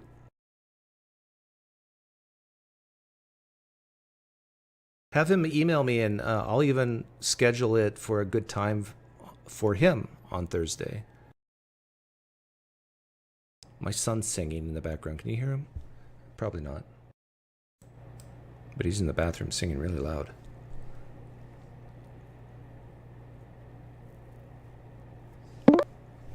There he is. I'm here to tell you, Doug, your life advice sucks. I was on your channel yesterday, just watching you with Deepak. Oh yeah, yesterday. Yeah, I didn't hear much of it, but I happened to hear a part that really concerned me. You said something about you just want to die. I don't know, man. I don't care anymore about anything. But like I was seriously concerned for you, like, and we don't have to even talk about it on air. We can talk about privately if you want. But if there's any seriousness about that, let me know. Like to a degree, but like, you know, I'm kind of beyond. Like, I wouldn't actually do anything about it. Like, there'd be no point. But in terms of the prospects of living a normal life and stuff, the things I actually care about now are just like training jiu-jitsu and playing War now on my computer. Like, I genuinely just don't care about anything else. Like, I'll probably never own a decent house. World's completely fucked. Like, the corporate world just sucks ass. It's all boring bullshit. Like, I just don't care. Well, let's find something. Out, like, let's find something that you can have hope about, or like, what if you could, like, what do you do now exactly? You program? I'm a software engineer, yeah. But that's like the thing is, I hate the corporate world so much. I know, but my suggestion is, what if you were to just be a subcontractor for you work for yourself? I could try it for sure, and there'd be more money in it. But I think I'm actually not that motivated by making. Like, I make pretty good money now, and I'm not that motivated by making a lot of money. Like, I actually just care more about enjoying what I do on a day-to-day basis. Right, but I'm saying that if you worked for yourself, you would enjoy what you're doing on a day-to-day basis, because you would be in charge. So even if money doesn't motivate you, just the fact that you're in control of your own life, who you work for, who you don't, your hours. That could be right. I honestly don't know. Like, so I've been doing software engineering now for something like 6 years, right? And I don't know if all the associations with it are just so attached to, you know, like wasting away hours of my 20s in like dark offices and putting up with like, I don't know if I'm too conditioned to think sad thoughts around that stuff now. I don't know if it's like ruined my ability to enjoy programming. Honestly, the only thing I really enjoy at the minute is grappling. Like, I don't know why. Well, like, to be honest, like, what do you hate doing programming? I don't hate it. No. But that's why, like, I've made sensible choices, because like I knew there wasn't stuff I really enjoyed, and I was like, well, I can get educated in this thing that there's a demand for in the market, and like I've made sensible career choices in that sense. It's just that those career choices don't leave me like super enthusiastic about life. Like, I'm just like, actually, you know, like I'm 27. I don't really care about like living my life at this point. Like, I'm just not that bothered. It's kind of bleak. Yeah. Well, I sincerely want to help you change that. Like, the advice I give my kids is, as long as you don't hate what you're doing, you don't have to love what you're doing. Like, that's a bad expectation. Yeah, and I mean, so I understand where you're coming from where you say that, right? And I think that it's doable in the sense that, like, the career that I'm in at the minute, I don't hate it, and it's doable, and I can pull a good salary and stuff. But the point is, I think the problem is, maybe it's my psychology or something, but that even if I'm telling myself that, it's not enough to like make my life feel meaningfully engaged. I just think, who gives a shit about that? Like what's the like? Do I want to do this same day on repeat, but maybe with kids for like 50 years, or like if I got hit by a bus tomorrow, would I actually care? Like, well, obviously I wouldn't, because I'd be dead. But I mean, you know, if I had to choose between the two outcomes, like, who gives a shit? You know, like, just to have that. and like I do understand what you're saying is almost a coping mechanism or something, but then I think because I can recognize it as a coping mechanism for genuinely not being satisfied in life, that leads me to kind of feeling a bit indifferent, really, something like that. Yeah, it sounds like you've gone full nihilistic. Kind of, yeah, but like not in a way where I wouldn't like poo-poo if I was genuinely into something. So like with grappling, for example, right? Like I don't poo-poo my goals and go, well, there's no point working hard to do something because nothing matters. Like if I care about it, I care about it, even if it's ultimately, not everyone shares the same values, or from no one's point of view, that goal doesn't matter. But I think that the kind of nihilism maybe that I've adopted, it just doesn't share the same values as culture more broadly. Like I don't really care about prestigious careers anymore. I don't care about the corporate world. I don't care about money and suburban houses and things like that. Like all that stuff kind of seems like bullshit to me. Well, could you teach grappling? Jiu-jitsu? Yeah, for sure. It's something you can do, but it's sort of, that's a really risky career move because you're getting older, and if you like to compete, you're going to be carrying injuries, and that's just like a recipe for disaster as you kind of Yeah, but go into teachers your don't late actually 30s. do it though. You could still like do the basic slow motion moves and teach I think people. it's difficult. It's difficult to be a good coach and not rolling whatsoever. Yeah. So it's very. Some people do it, but very few. Because And I my think goal that for you, you know what I want for you? I want, What do you want? number one, I want you to be happy, of course. But number two, more specifically, I want you to take something like programming or grappling and make it your own, where you are your own boss. And when you're your own boss and you're in control of your destiny in that way, I honestly think you will have more hope, meaning, and purpose. And you will actually start to lean more right and become a conservative, and you'll be happier. I mean, you could be right in a way, right? But I mean, look at who this is. I'm not really blaming you. Like I'm saying that as a joke, but I mean, like who I was as a Christian. Like I bought a house at 21, and I was engaged to get married. Yeah, I remember that. I mean, I was living your conservative dream at that point, and sort of, I was really making myself. I genuinely believed a lot of it, but I think there were some aspects of it where I was having to kind of like push myself to believe certain things. So I think I've kind of done that, and it still wasn't. It wasn't like truly fulfilling. There was something still wrong about that for me. Maybe it's just the cognitive dissonance with it all, and maybe that wouldn't be there with a less religious outlook. I don't really know. But I think it would be alienating to be your kind of, like to be your kind of guy, because then it's kind of alienating for people in my generation. If I adopted the exact same kind of outlook and stuff as you do, then it could kind of, I don't know, it would make it harder to have like friends my own age and stuff like that, I think, as well, which would be like a thing that would make me less happy than I am. Do you have a lot of friends now, like in real life?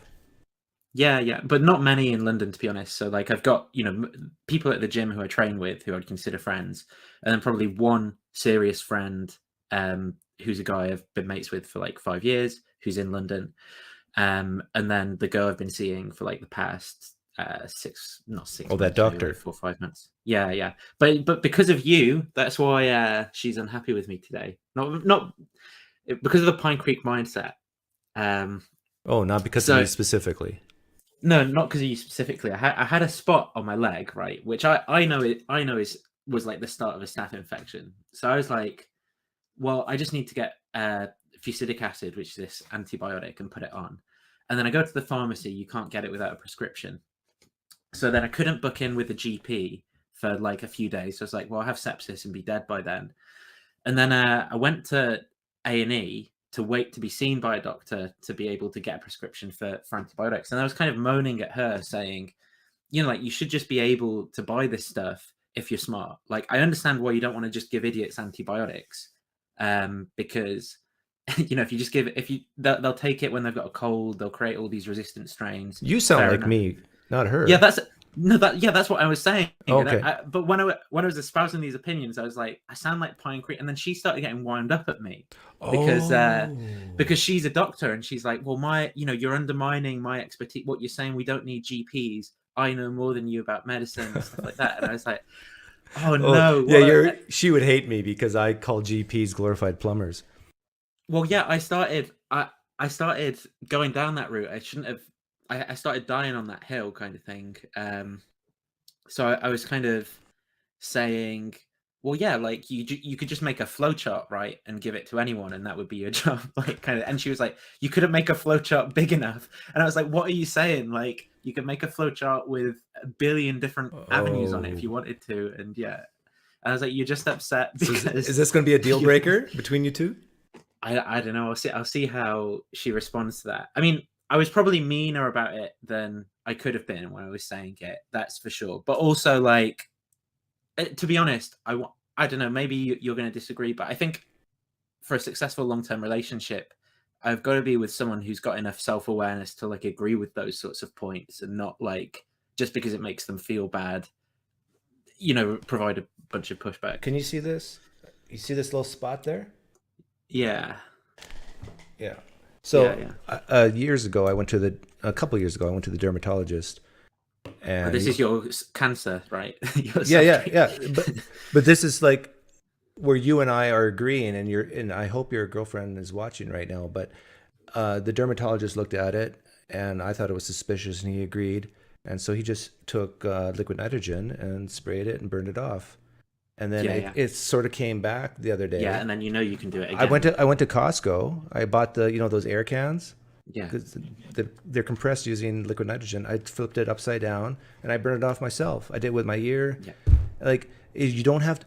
So any doctors out there, any dermatologists, you don't have to be a genius to know this, to do this.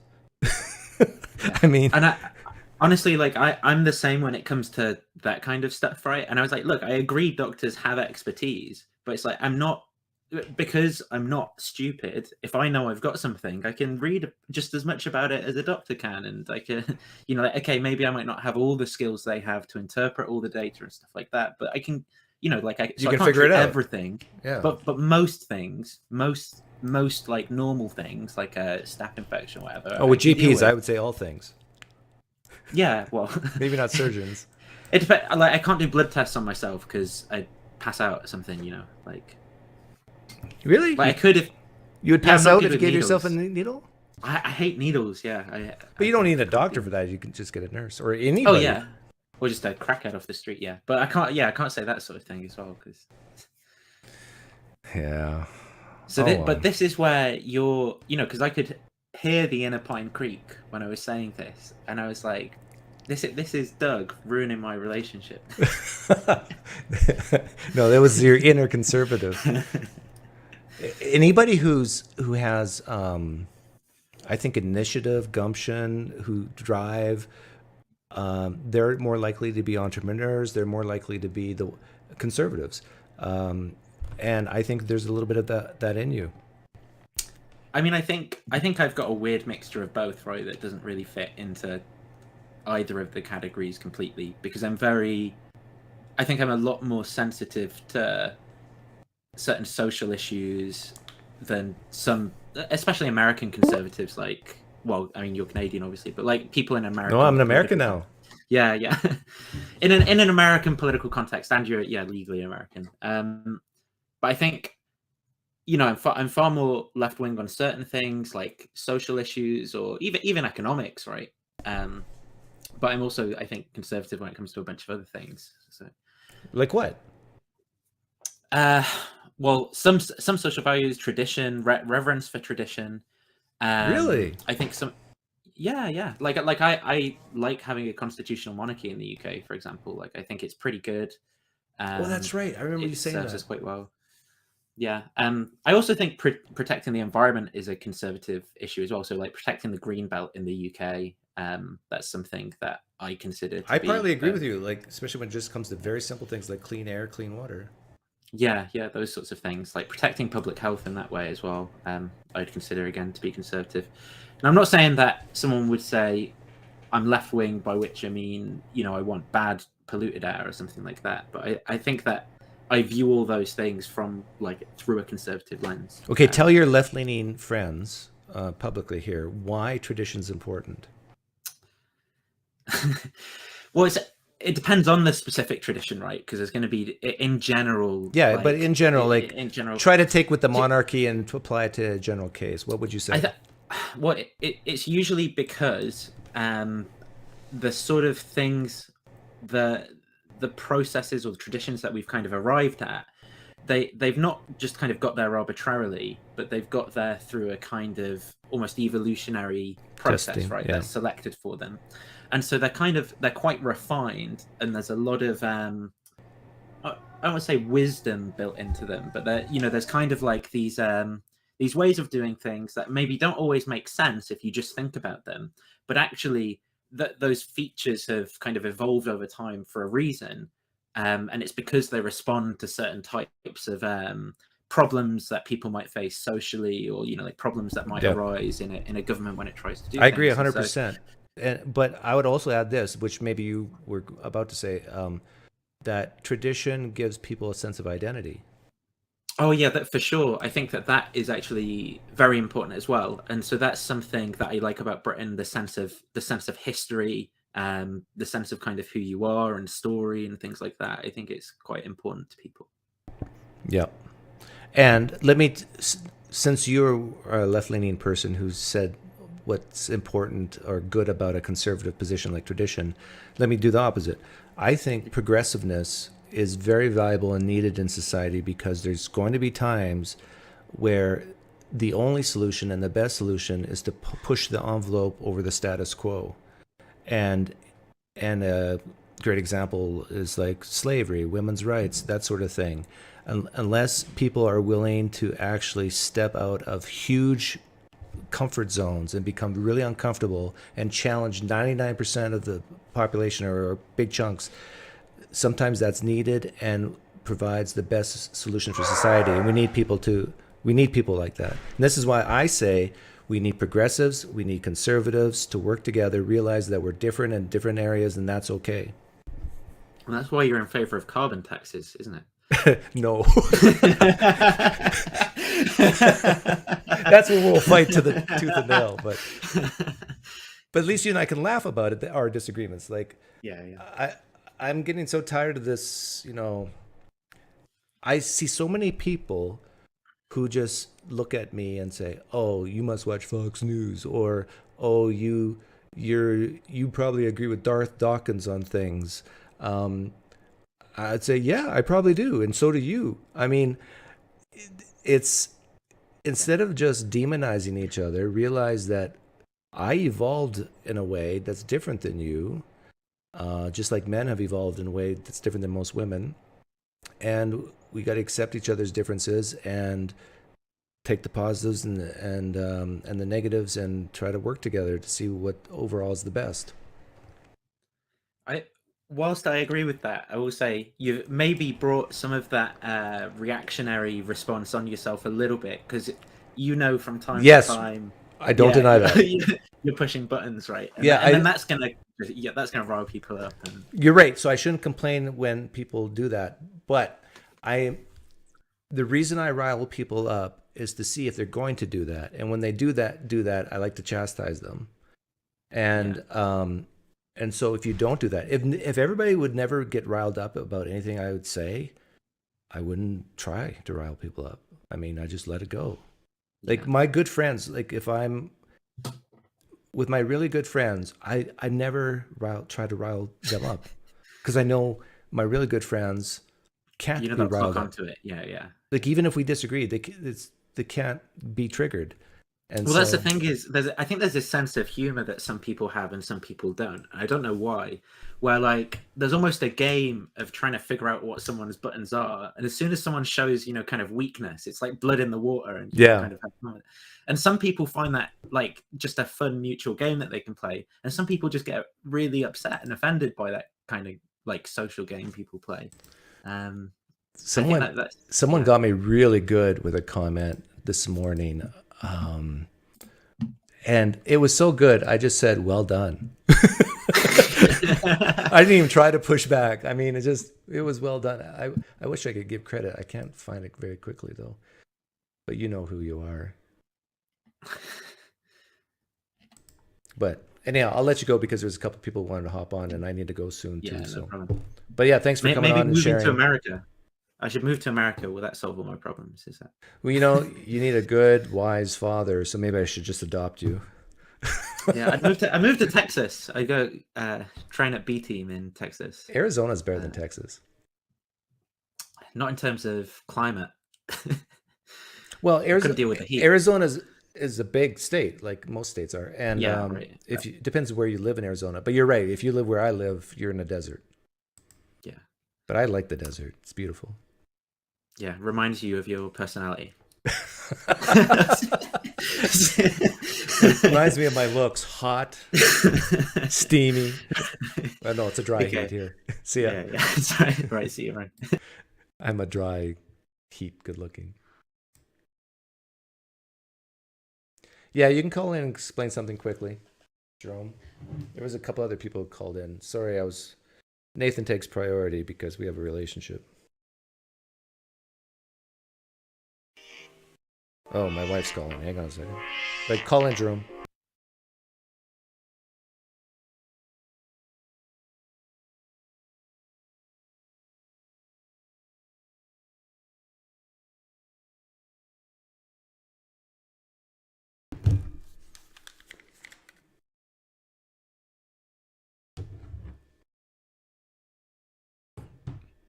Arizona is not better than Texas. Well, you can say that if you want to be wrong.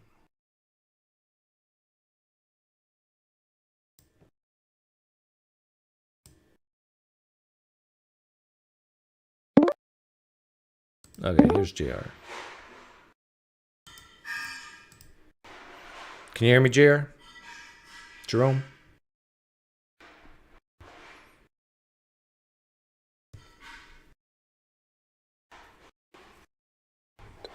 There you are. Can you hear me now? Yeah, I can hear you now. Oh, there you go. Okay. I actually can't believe this. This is dumb, bro. I can't.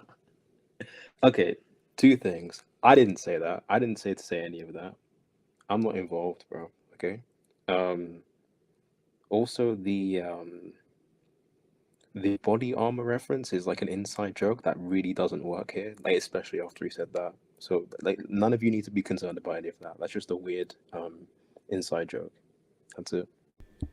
Inside joke to who? Not to me. Oh yeah, it only works for like me and like two other people because he said it a few times, and I don't really want to explain it. It's okay. It's kind you don't have to explain it, but you agree with me that it was really weird. Yeah, to mention my dead sister and then immediately talk about body armor. He told me about this like 3 or 4 days ago or something, and I said, please don't do that. Like don't call in on stream and like, is he autistic? He tells me he is, yeah. Okay. So, full disclosure there. Yeah. So he's like Sheldon from Big Bang Theory and doesn't realize what to say and what not to say. I don't know. I don't know what to say there. Okay. Okay, well, thanks for coming on and clearing that up. Yeah, sure. All right. See ya. There was Sitka or whatever. Did you want to call in quickly? I got a few more minutes. My wife called, said she'd be home in 15, so I got 15.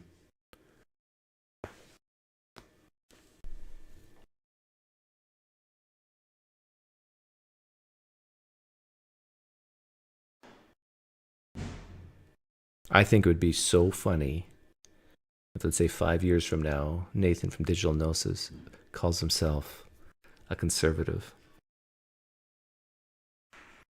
Wouldn't it be amazing if Nathan took my advice, started his own business of either teaching jiu-jitsu, grappling, or started his own business with coding, and is working for different companies, who he wants, when he wants, becomes really successful, opens up several stores or locations for his grappling or whatever, or maybe he does both. And he said he doesn't care about the money, fine, but he makes lots of money and uses that money for great causes that he believes in. He gets more hope, meaning, and purpose. Then he comes back on 5 years from now and says, Doug, I'm a conservative, and you really helped me. Thank you. You saved my life, Doug. That's true. Conservative in the UK is different than conservative here. But you know what I'm getting at.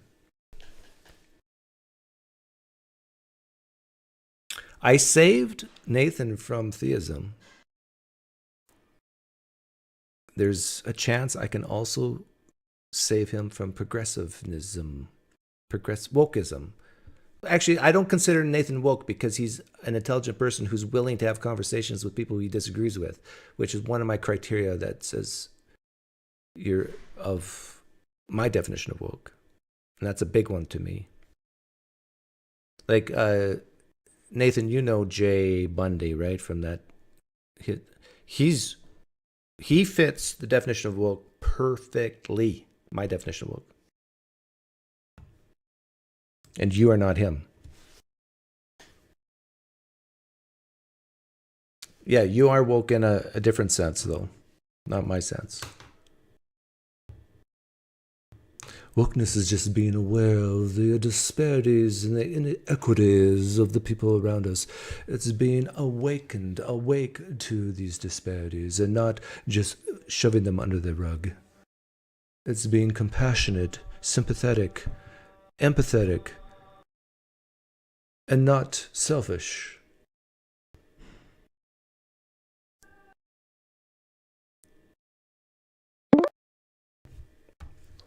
Henry, you're the guy who called in earlier. Hello? Ooh, your sound is really bad, so maybe just ask one question and... Oh, yeah, it's bad. Bad. Can you hear me now? I can hear you. What's your question? Doug. Yeah, no, I just want to say you also saved me from Christianity too. So. Oh, I saved you from Christianity? Yeah.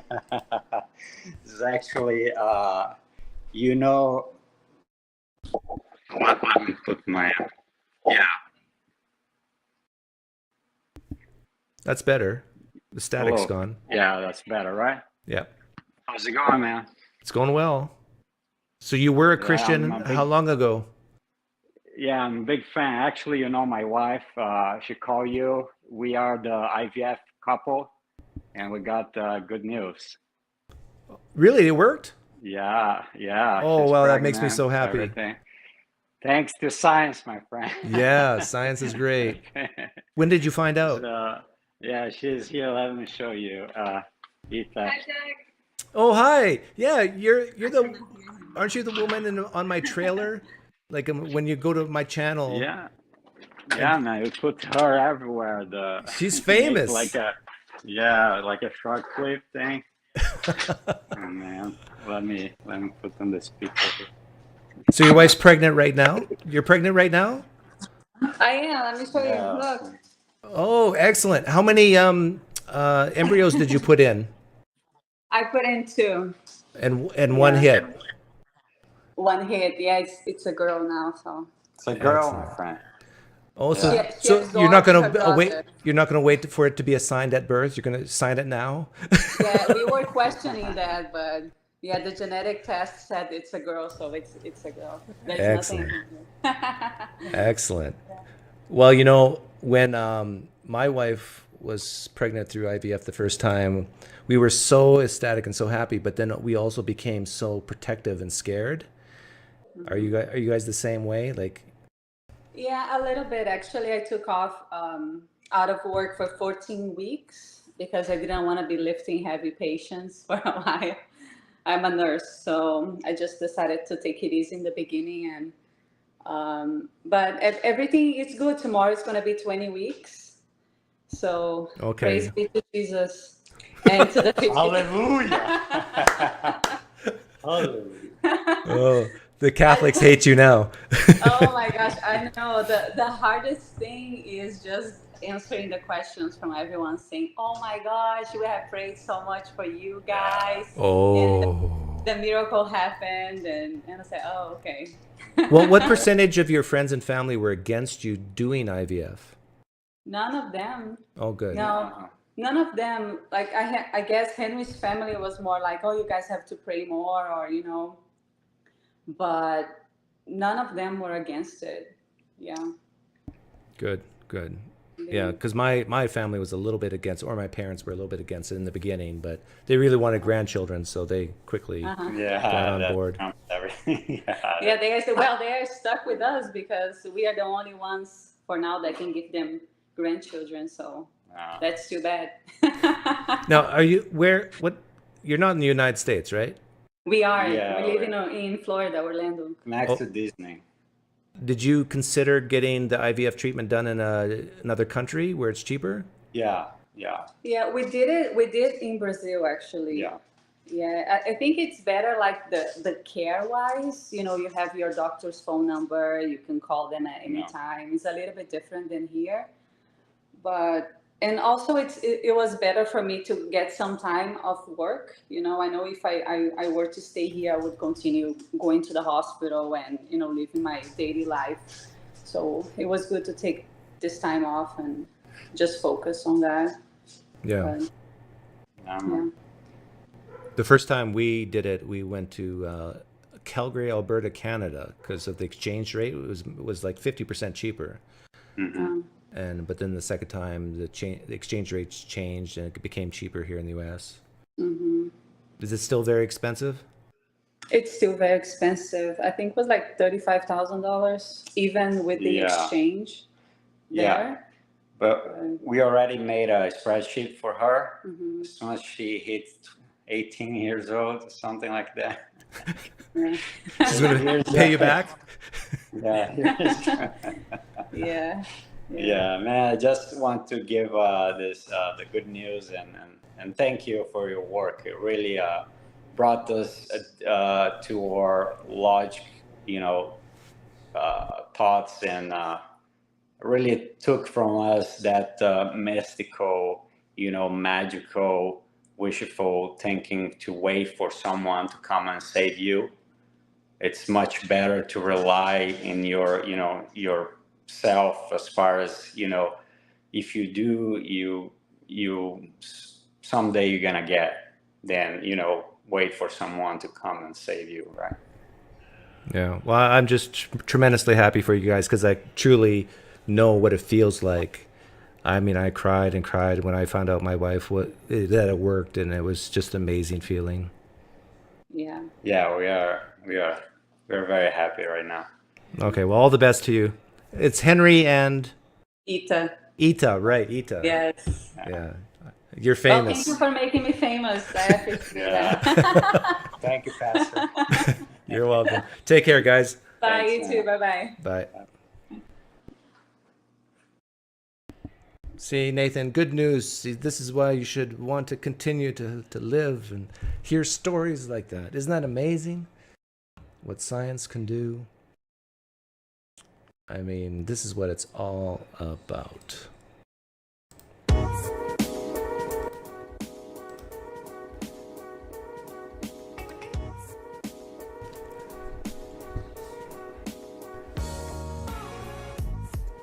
It's the weekend. Going to take the family out for a good meal soon.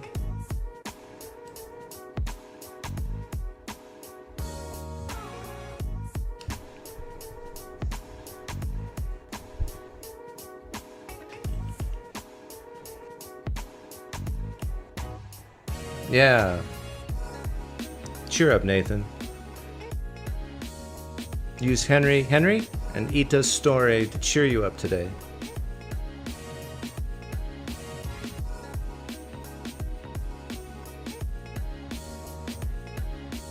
And who knows, Nathan, someday maybe you'll be a father.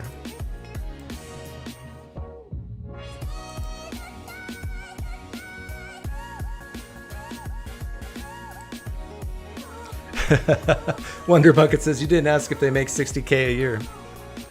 Well, if they can afford 35K for the in vitro fertilization process, methinks they got a good job, good jobs. Or maybe Grandpa and Grandma pitched in. My parents didn't chip in. I remember I had to sell my cash in some of my retirement stuff to pay for it. Oh, sorry, Rational Liberal. I like you. You're one of my favorites, and you're just calling in, but I gotta go. I gotta go with the family to eat soon. But I talked about you the other day, that you were my favorite, and that I need you to defend me with some of these people on the left.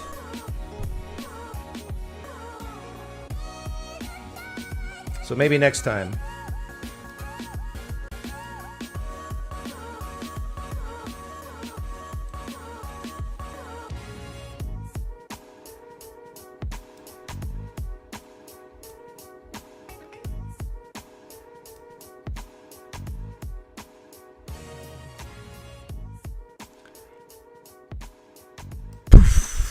You're welcome, Carol.